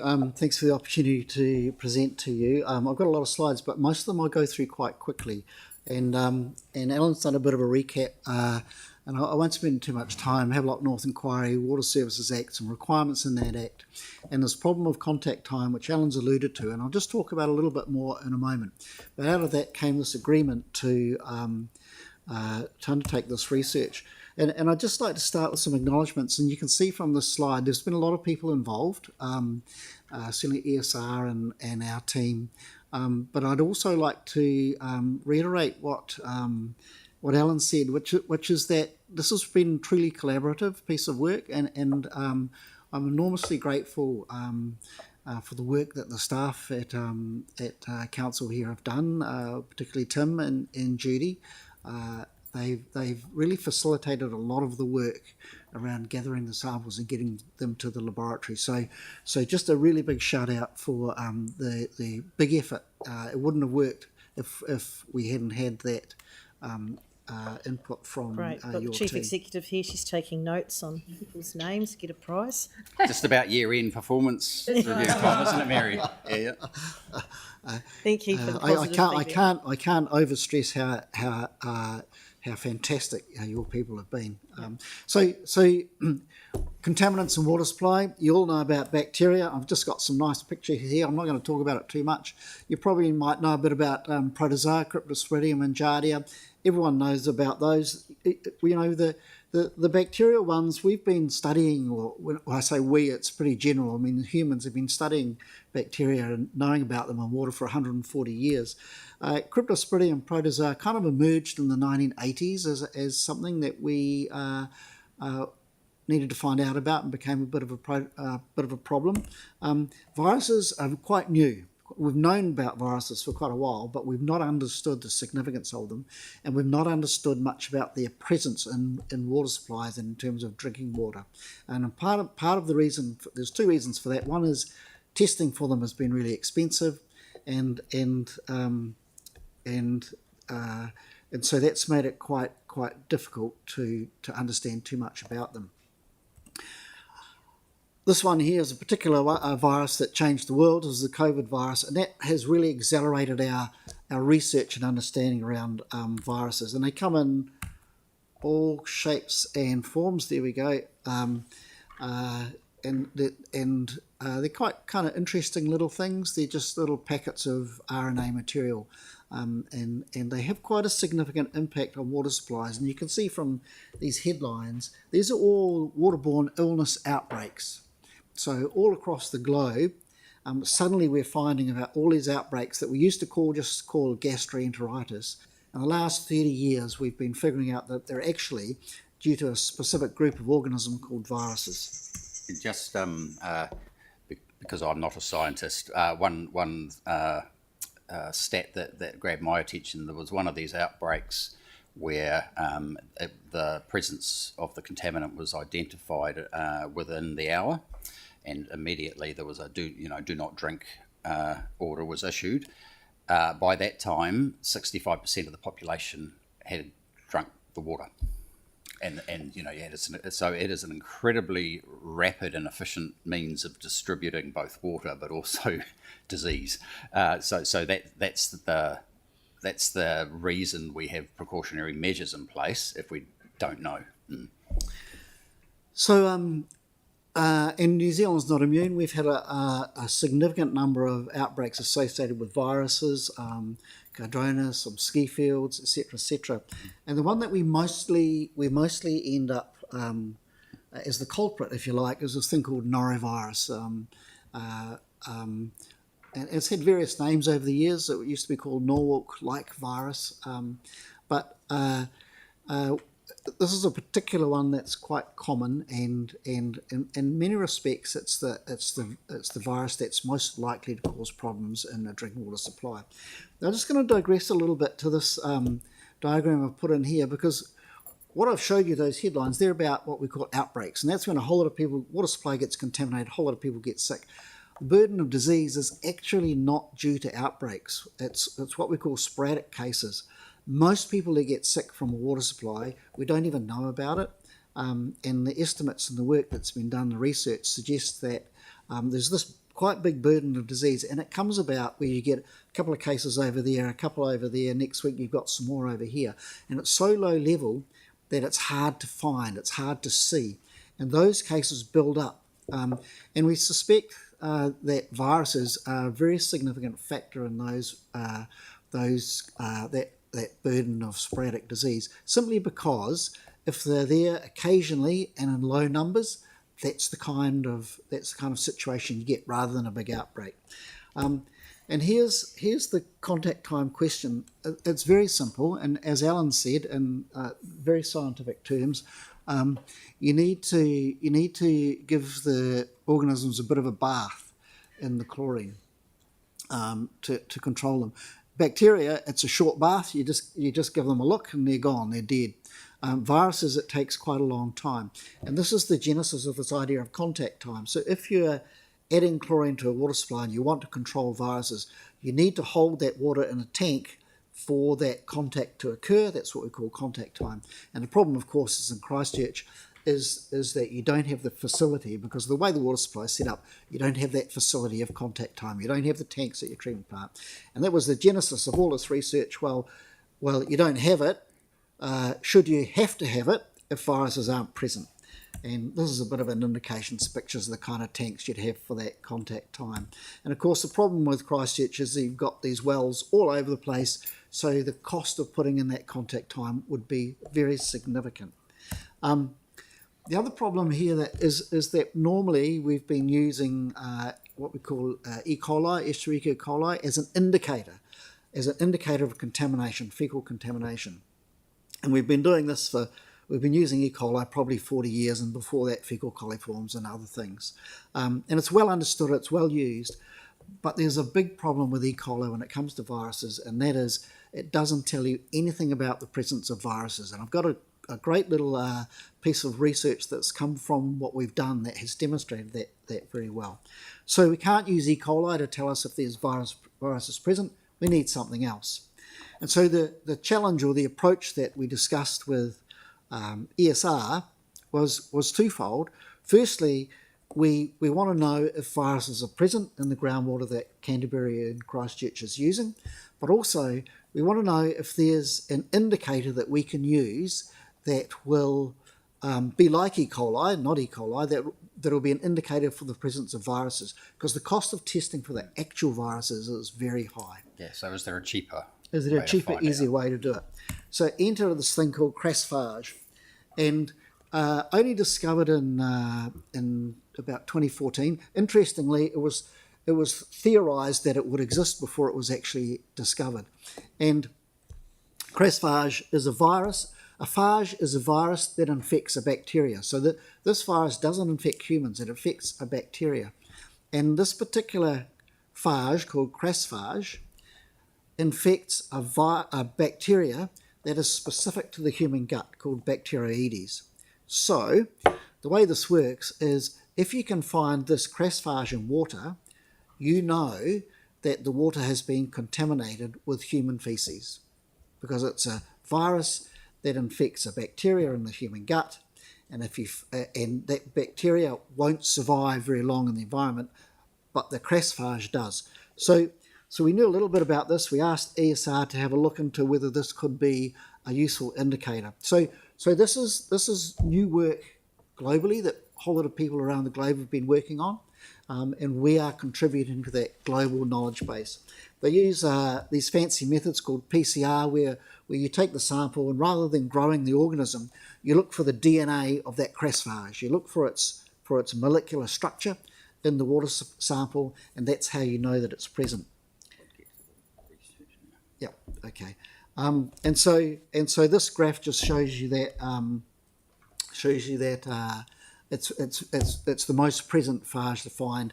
The testing of samples is quite fancy. You have to sample whole the water over a long period of time, and it takes this little filter that you have to use. I've got a video here of your team doing it. I'll work through. They sample for overnight and collect the sample. There's a process at the lab, and then they do the analysis. This is a really important map, because it shows, and it's a little bit old, it's a few weeks old, where the samples were collected from. This is what your team did. They went out to all these places and they sampled from a number of different aquifers that are supplying water, and some of them went back to several times, predominantly in Christchurch, but then we spread into Selwyn and Waimakariri districts, because that's where your water comes from. Okay, so... Just incidentally, we will be connecting with the mayors of those councils shortly, but haven't yet. we've been working with the staff quite a bit. So a little indication of your different sites that we use there and the number of samples at those sites, and the amount of water that we were testing. So for example, you can look at Ferrymead, 3,260 litres of water.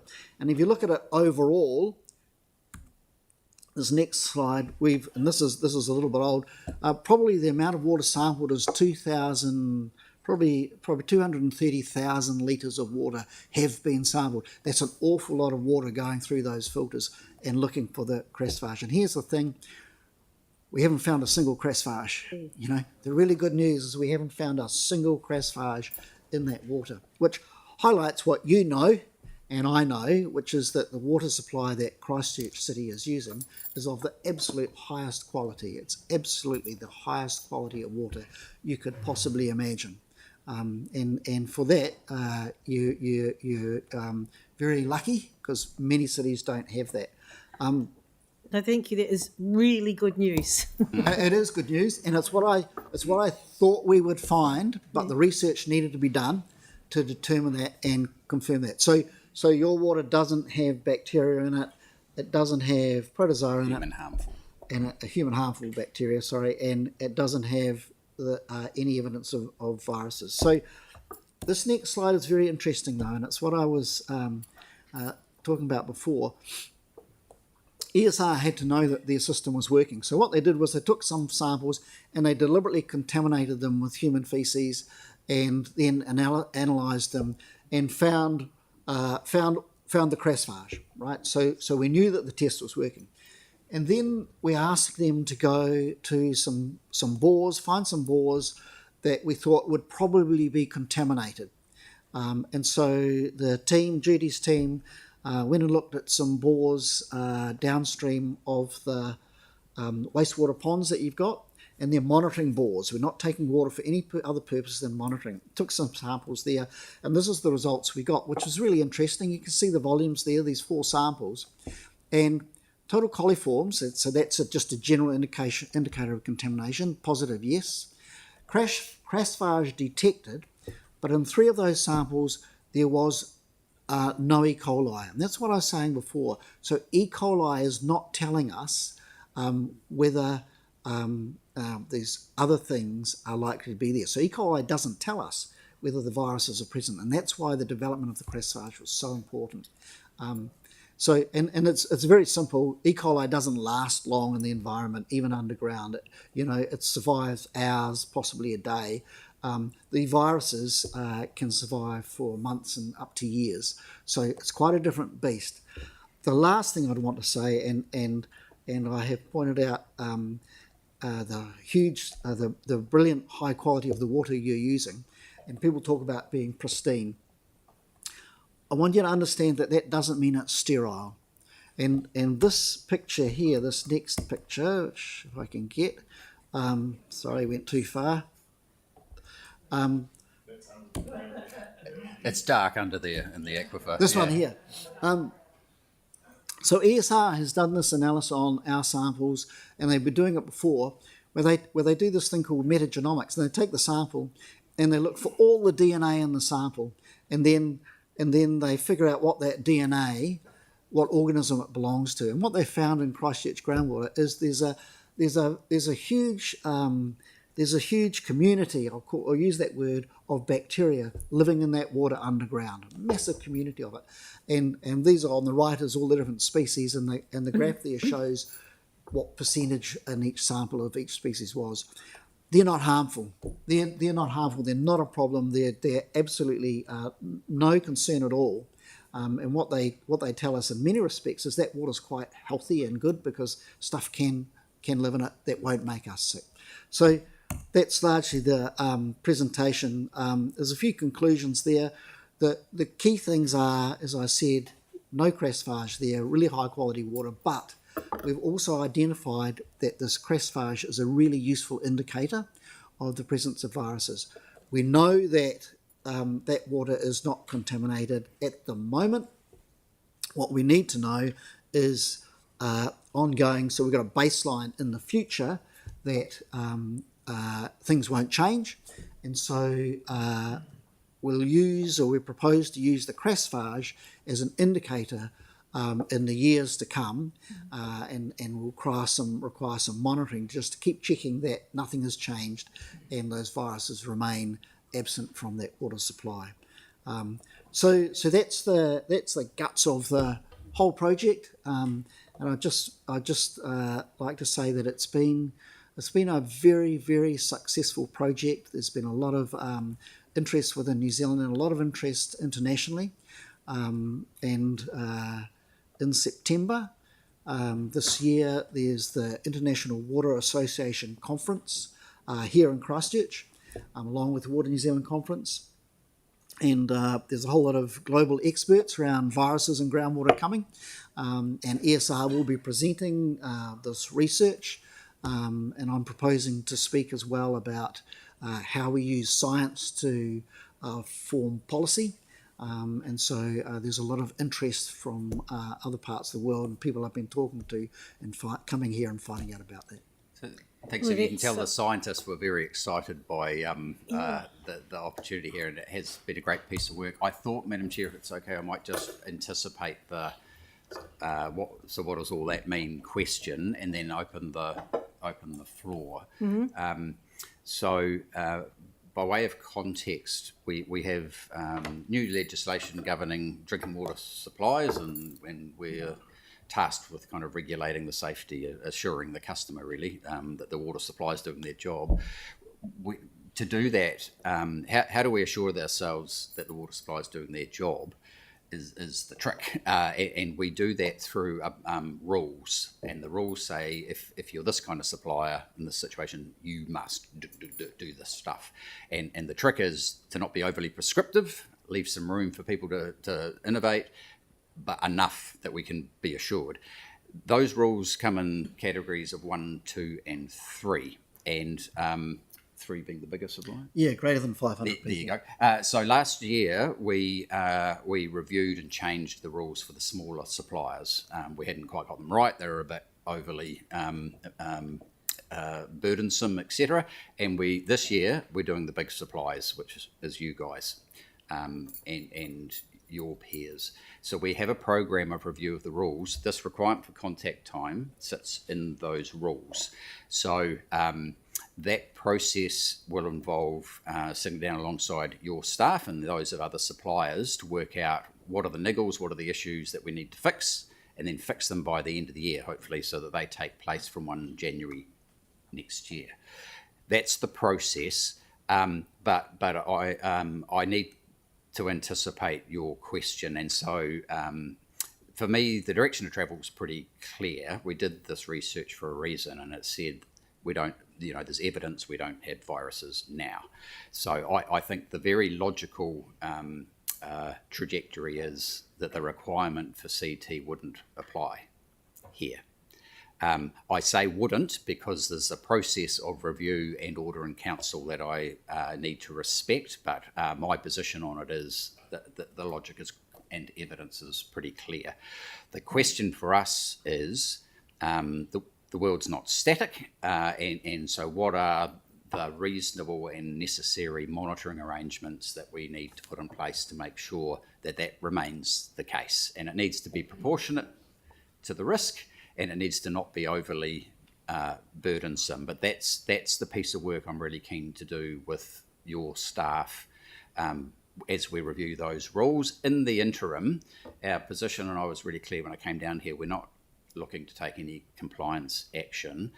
A, where you don't have a pathway that's practical to comply on that contact time, and B, pending the research outcome. So we have the research outcome more or less now. So the question is, when can we reach a position on the monitoring arrangements, and then how long does it take to put them in place? And so that can happen, that needs to happen at its own appropriate pace. So I won't be dictated necessarily by the rules and then that process catching up. It's just how long does it take for us to work that through. And I know Jim's already started the conversation with your team. It's likely to involve some periodic sampling just to check that that remains the case. How much sampling those kind of discussions are in train, and obviously they will have some budgetary implications that you need to plan for too. So look, I'll stop there and just invite, I guess, any questions or comments. Yeah. Yeah, we have got a few down there. But basically, you're telling us that you kind of developed a tool to be able to use going forward to get the data. Just quickly on the really super colourful one with all the different good bacteria components in the water. Are any of those actually beneficial to health? And do they all get killed off by the chlorine? So the first question, beneficial to health, they're pretty neutral to health. They're not going to make any difference to your health. They're not the bacteria that you would have as a microbiome in your gut. Yeah. They come from elsewhere. So these are just bacteria that live underground in water and never see the light of day, frankly, until someone turns on the tap. And yes, they would be controlled by chlorine. Right. Thank you. So I've got like 5 so far, so we better motor on. Aaron?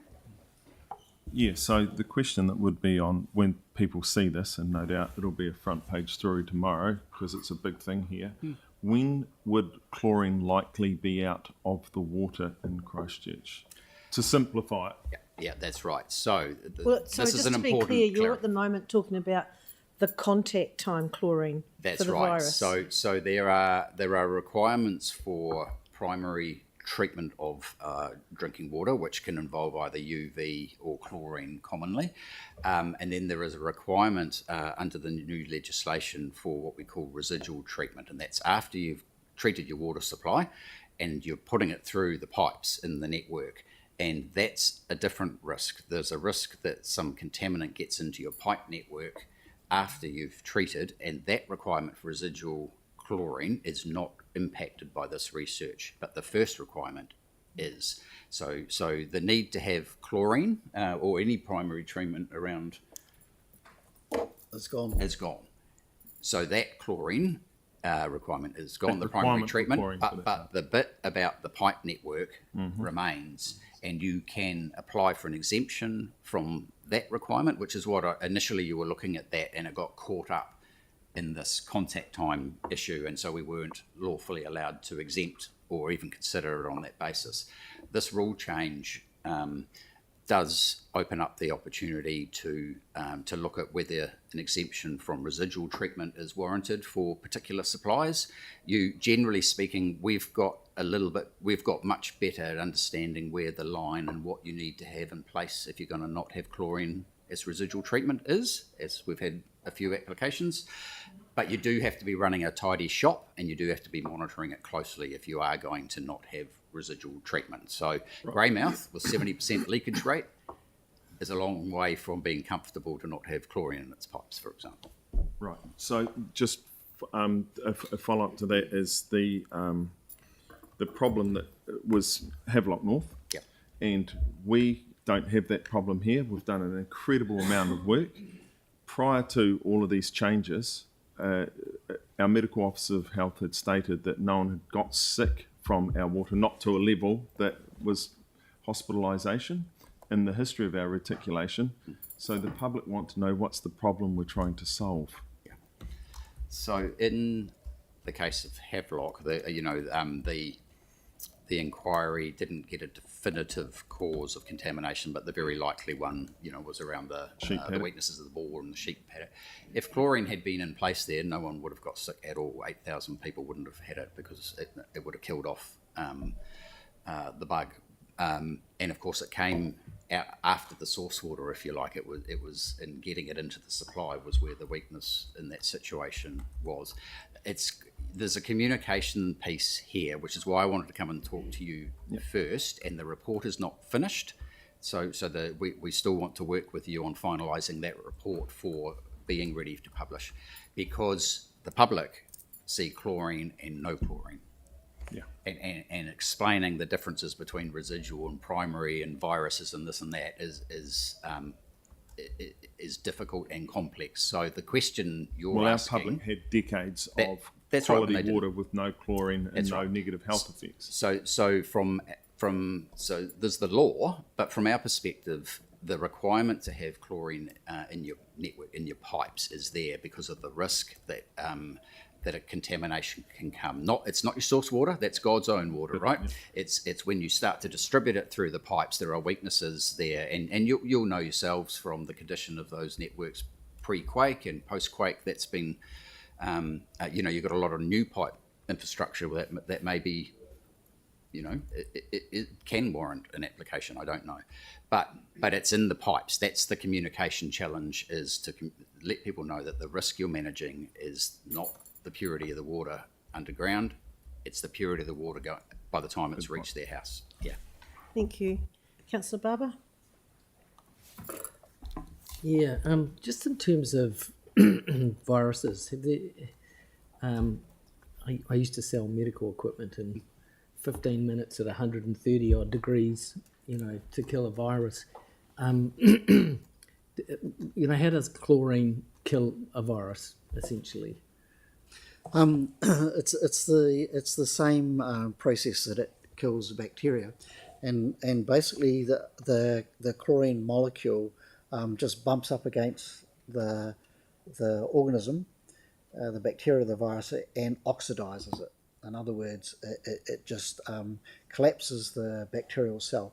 The reason it takes long with the viruses is because they're quite different things.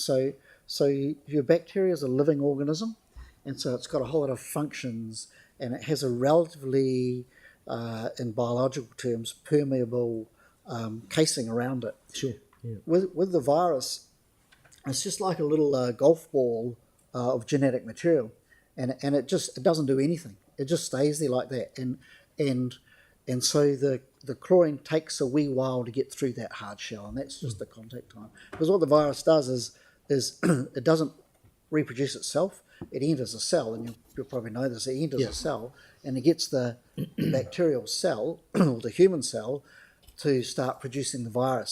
So it uses a host to produce more viruses. And So Jim, I know you could talk for hours on this. Thank you. Yeah, It's really interesting. Can I just ask You've got a glimpse into my life. a little follow-up question? In the history of reticulated water supply in New Zealand, has there been any cases of viruses in water supply that you're aware of? Yes. Great. Councillor Templeton? That's a short answer. Just actually one small minor kind of more technical thing, just on the new rule changes that will be in place, sort of hopefully for the beginning of next year. Yeah.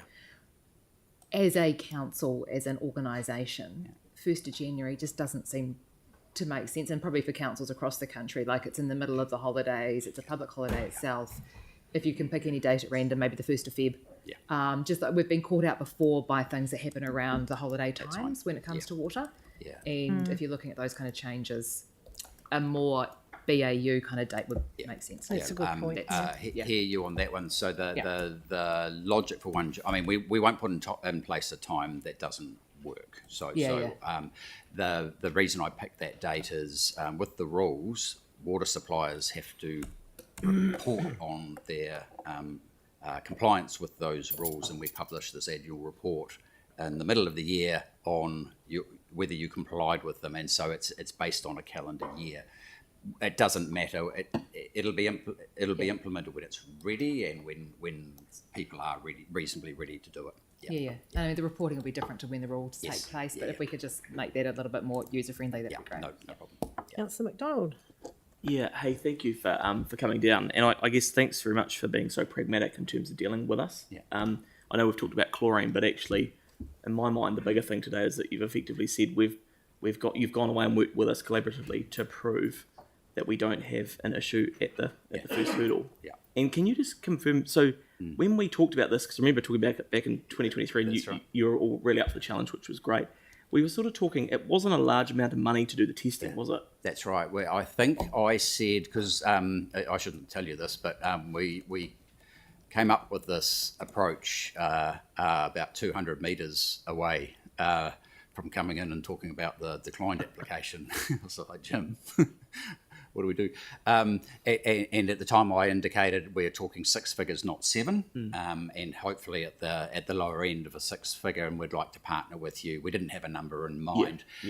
In practice, that was roughly right. I think the project was in the order of about 400 in total, and ECAN has chipped in, and the council and ourselves. So it's been a really good process. From my point of view, it wasn't about the money. It was about the having you at the table with us as we did it, and as the information came in, you got it at the same time we did.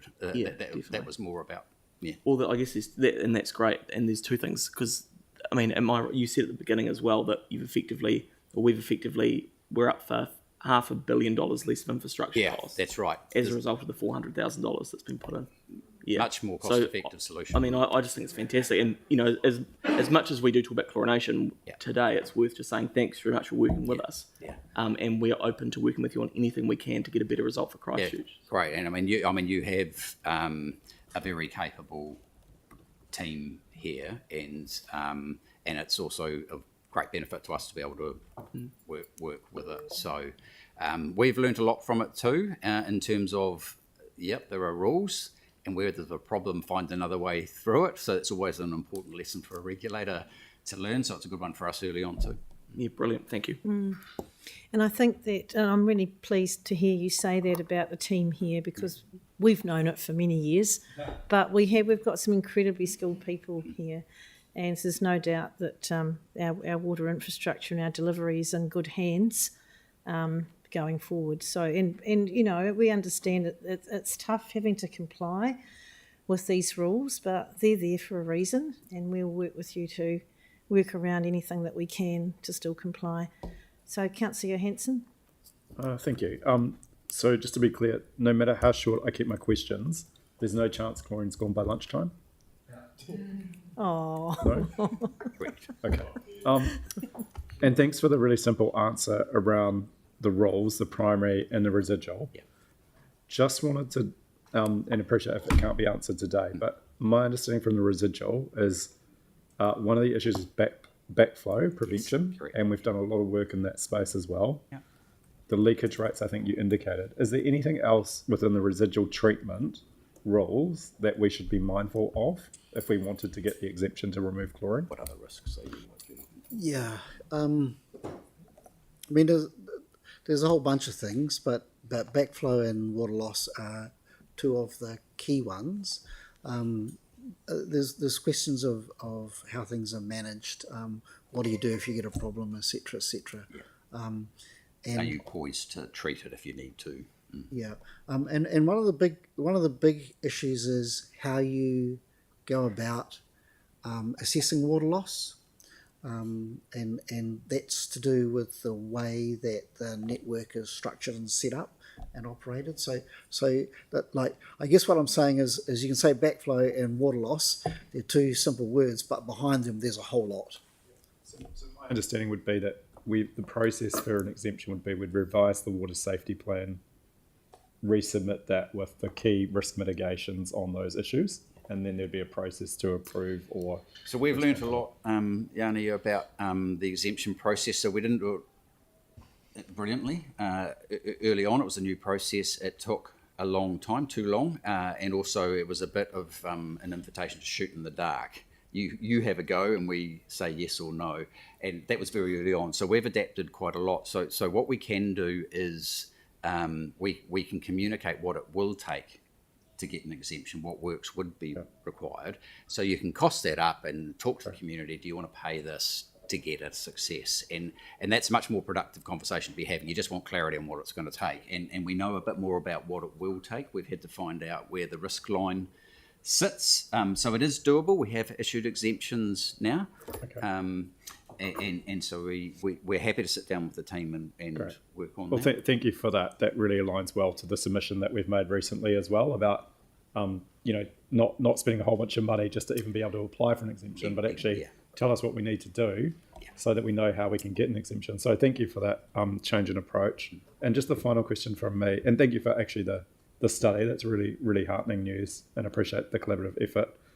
Just the final question from me, which was, I'm just a little, and happy to get more information in the interest of time, but the E. coli sampling that we still do, and we still put chlorine in the water when we get E. coli, I was just kind of a bit puzzled about, well, it actually doesn't tell us very much. So I'm just trying to understand, given what we've learned, is there something else that we should be thinking about in terms of how we respond when we find E. coli or not?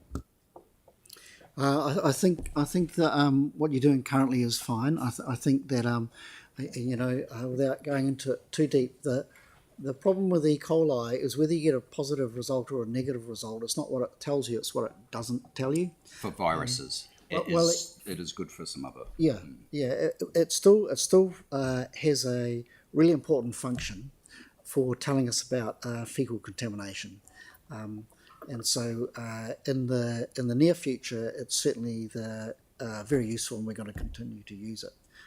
I think that in years to come, the method that I call the PCR of looking for the DNA will probably become cheaper and more useful.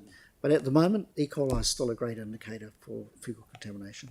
Thank you. So hopefully chlorine gone by Christmas. Depends on which Christmas, but I think you can hear that loud and clear, and this is what we hear from our people. Everyone here wants the chlorine out because we were so proud of our water before that. Yeah.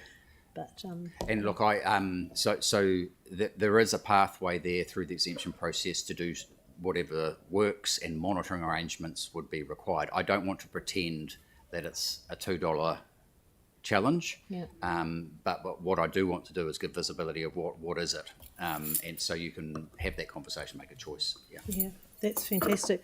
Hey, well, look, thank you so much for making it second time lucky, and that presentation, I just found this fantastic, and the way you presented it too, Jim, was great. That could have been so dry and boring, but it was just amazing. It really was. No, because you live it and you're passionate about it. So I'm going to have another look at that later too. So thank you very much. No, thank you. Thanks for making the time, and just a shout out for the wastewater standards. Just closed consultation on the draft there. I think I can't remember. You may have had an extension on it, but keen to keep working with you because this is a new thing, right? But hopefully it leads to a great cost reduction and time reduction in the process around those consents. Yeah. Oops, Aaron, have you got another question on that one? Just with your hats on, because we're with our water, we're currently looking at potentially doing the in-house or the three models. Looking at what you've seen here, what would your preference be if you were going to make a decision like that? So we're participating in quite a few workshops that councils are having, either on their own or with other councils, neighbouring councils, on that question. So what I tend to talk about is what do we know about your setup in terms of compliance, and are you tidy? The big key to all of this and the whole reforms is really what's under the ground unseen. Mm-hmm. It's not the treatment plants, it's the pipes, which are about 80% of the value of the asset, and what condition are they in, do you know, and are you looking after them? And so I'll throw that back at you and go, if you're comfortable on that front, and you certainly have a capable team, then all your options are available. Cool, thank you. Capability and resource. All right, so thank you very much, and we might see you at the conference, you never know. You will. Thank you. You will. Storms allowing. Yeah. Yes. I think that's the last time, but thanks very much. Okay. Thank you.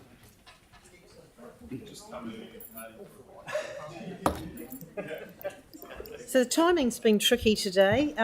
So we pushed the Arts Centre back 10 minutes, but hopefully they'll be here any minute.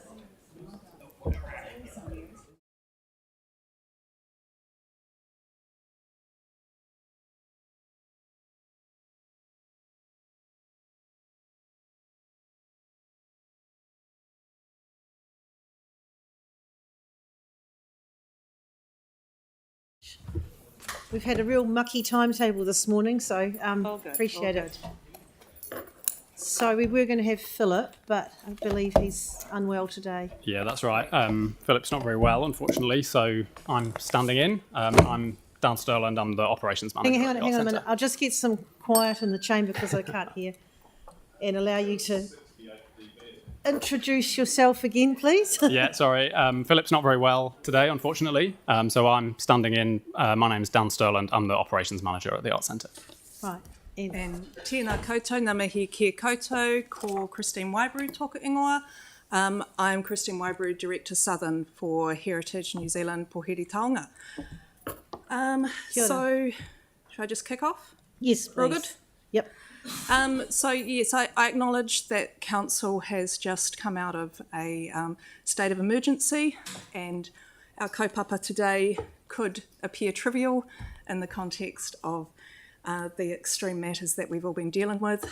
But in fact, it's pretty much on point because the National Historic Landmarks recognition came out of our new legislation, the Heritage New Zealand Poheri Taonga Act 2014, and it's a new heritage protection mechanism that has been developed so that we can identify those most important places to leverage greater support and recognition at time of natural disaster.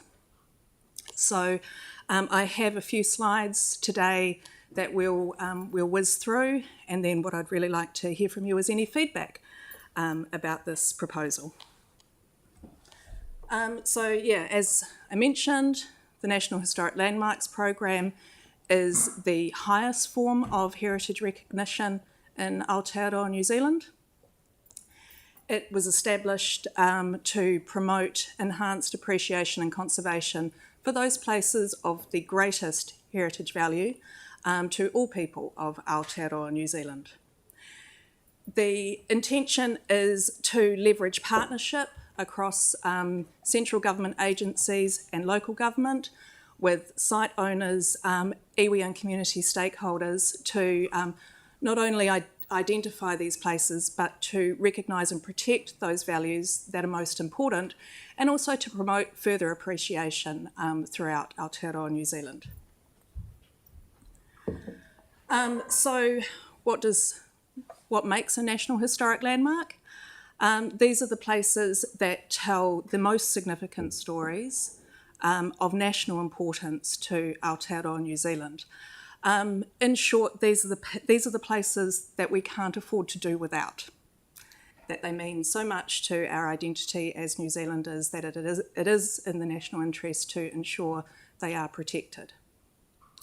There are a few criteria that need to be satisfied. First of all, they need to already be identified on the New Zealand Heritage List, Rārangi Kōrero, so that is our national list of historic places. All owners and registered interests need to agree to recognition as a National Historic Landmark, and there needs to already be suitable legal protection in place, which generally means inclusion in the local district plan.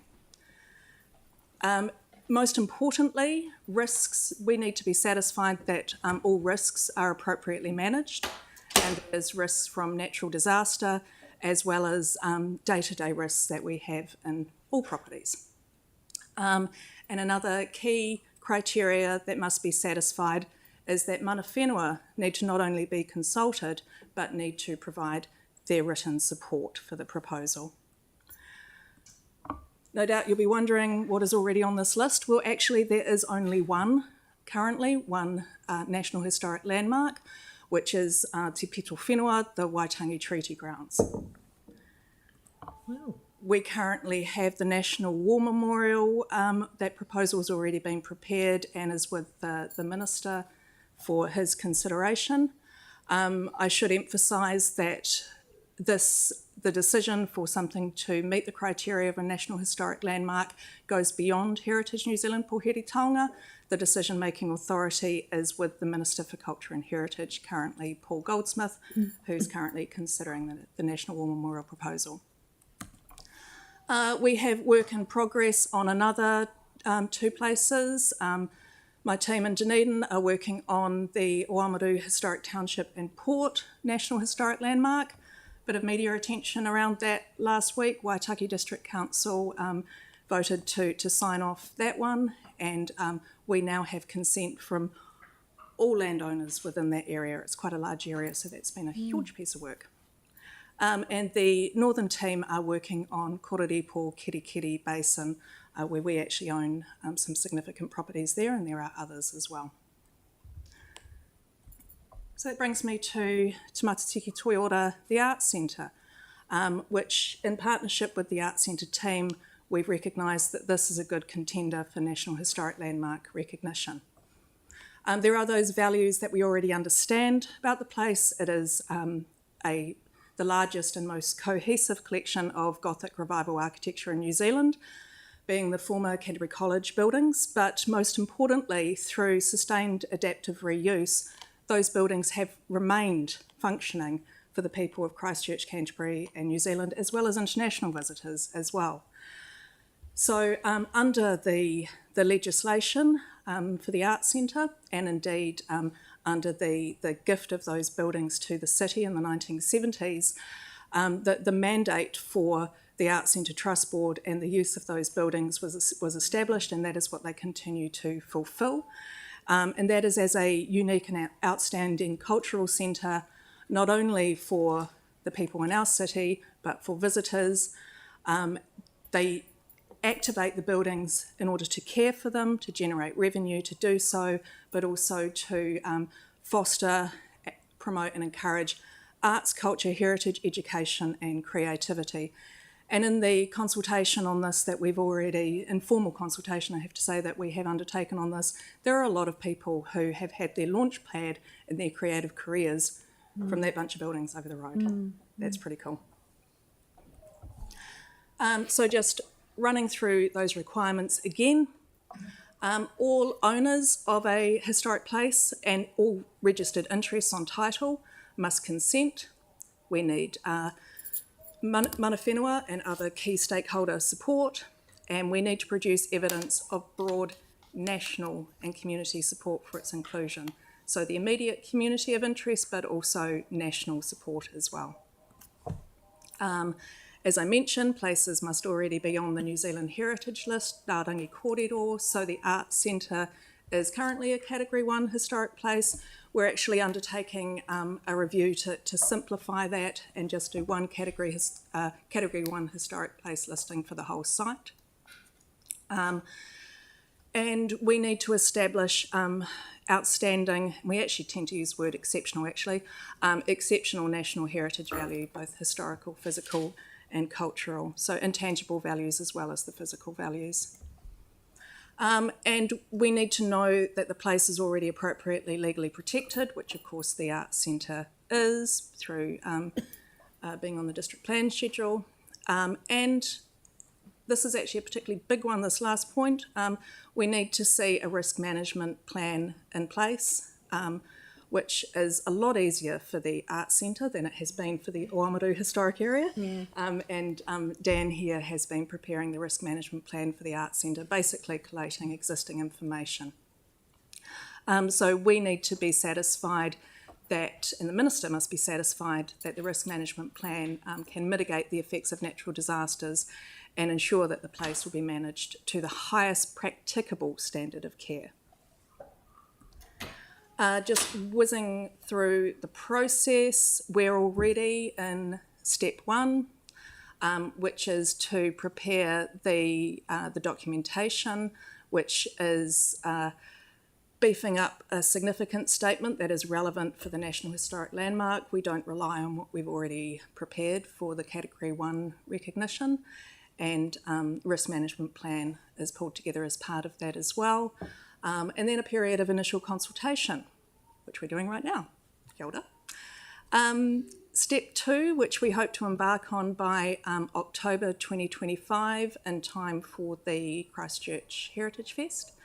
We're going out for public notification, and that will be a campaign seeking statements of support from throughout Aotearoa New Zealand and overseas if they're forthcoming. After that, we present the proposal to the Minister for his approval. We can't put a timeline on that because that, of course, is up to him and his advisors. But once we do have approval, then we'll celebrate. I anticipate that that could happen at the earliest, December 2025. Could be longer, but that, again, that's up to the Minister. These are usually a 2 to 3 year process to get through. We're doing this in a single calendar year, basically because we can, because the Arts Centre is such an obvious candidate and there's so much already prepared by way of risk management plans, that sort of thing.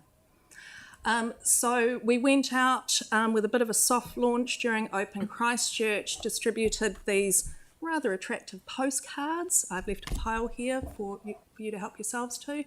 The QR code there takes you through to a landing page on our website to tell you a bit more about the proposal and for people to register their interest in this proposal, ideally being willing to make a submission later on down the track. So that is all I have to say. I'm really keen to hear any questions, and Dan is also here to answer any that may be specific to the management of the Arts Centre. Thank you very Kia ora. much. That was a great presentation. When you say you're looking at making the whole site Category 1, what does that mean? Okay, so at the moment it's not one Category 1 site. I think there are some separate listings throughout the site. We're now looking at it holistically. I think like I'm going to call it the Ducks, so you know what I mean. But the former Student Union building is a separate Category 1 site, so we'll be looking at bringing that in. I thought that was a Heritage 2 listing. It might be actually. Yeah, category 2. But even within the rest of it, there's different pockets, isn't there? And you just want to combine them all. Combine it all, and it would actually the intention is to reflect what's already in the district plan schedule. Right, thank you. Councillor Henstock. Thank you very much. It's a really lovely piece of work. So recognising that the Arts Centre is likely to meet all the criteria and, as you say, a really strong candidate. So does it follow then that recognising it as having great heritage value, that there will be funding available to us from central government to help us protect and preserve these wonderful assets? Yeah, there's no, short answer is no. There is no direct link between National Historic Landmark recognition and any greater funding, but it will leverage funding opportunities through raising the profile of the significance of this site, so that when the Arts Centre apply for competitive funding, they would be considered at the top of that pool of applicants because of their established national significance. And it would also leverage opportunities for international funding as well, through an established statement, really, that this is a nationally significant site. So has there been any conversation around the potential to look at the insurance equation, recognising the expenses associated with insuring these buildings, whether those with the status work collectively to be able to attract a more competitive and acceptable insurance proposal?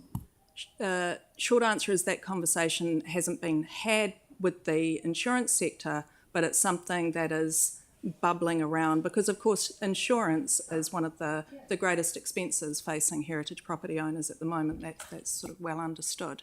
And there are some mistaken assumptions around the liability, the insurance liability of heritage buildings, so which we're seeking to counter. Encouraging to hear that the conversations are being had. Yeah. And are there any other sites in Christchurch that are being looked at the moment? Not currently, no, but we have a long list which considers other sites, but this is the only one we're actively working on at the moment and in consultation about. Thank you very much. Thank you. Has Takapuniki come under your radar? Yeah, Takapuniki was one we have had previous conversations with Onuku around that. At the time, which was a few years ago, the thinking was the timing wasn't quite right. But yeah, we can pick up that. We are hoping to pick up that conversation with them again soon. We were going to let the council's work on the National Reserve go through first before we talk to them further about that. Right. Are you based here in Christchurch? Yeah, So you've been over? Yeah. Yeah. Councillor Hanson. I just wanted to pick up on that because that's been a request since 2012. But am I right in thinking a national reserve is different to a national landmark? Yeah. So yeah, there's different two legislation. different processes. Yeah. The National Reserve seems to have a very confusing process, if any process at all. I can't comment on that. That's a doc managed process, so we're not involved in that. Is there a chance, though, that you could do both at the same time rather than having to reinvent the wheel? I think they're probably looking at different values. So, the National Historic Landmark process would be quite independent from that. Okay. So if we wanted to do Takapuniki as a national historic landmark, because when I've read through the criteria, it seems to fit.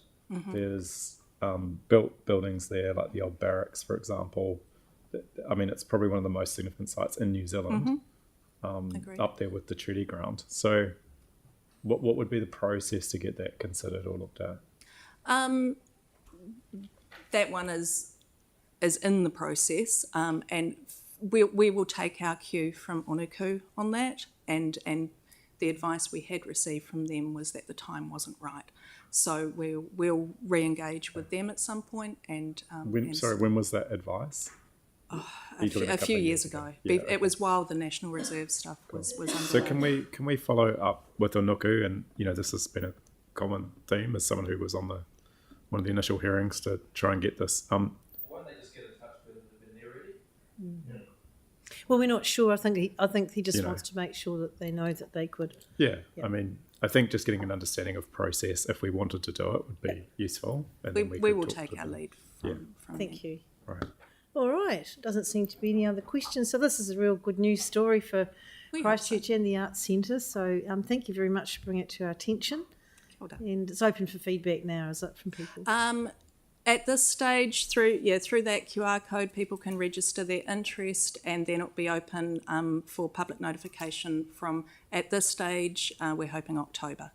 I see. Right. So register your interest. We just first. wanted to talk to the council first so that you had no surprises around this. Oh, I really appreciate it. Thank you very, very much. Thank All right. you. Go forward. Have a good day. Thank you. That Thank brings you. us to the end of our information session today.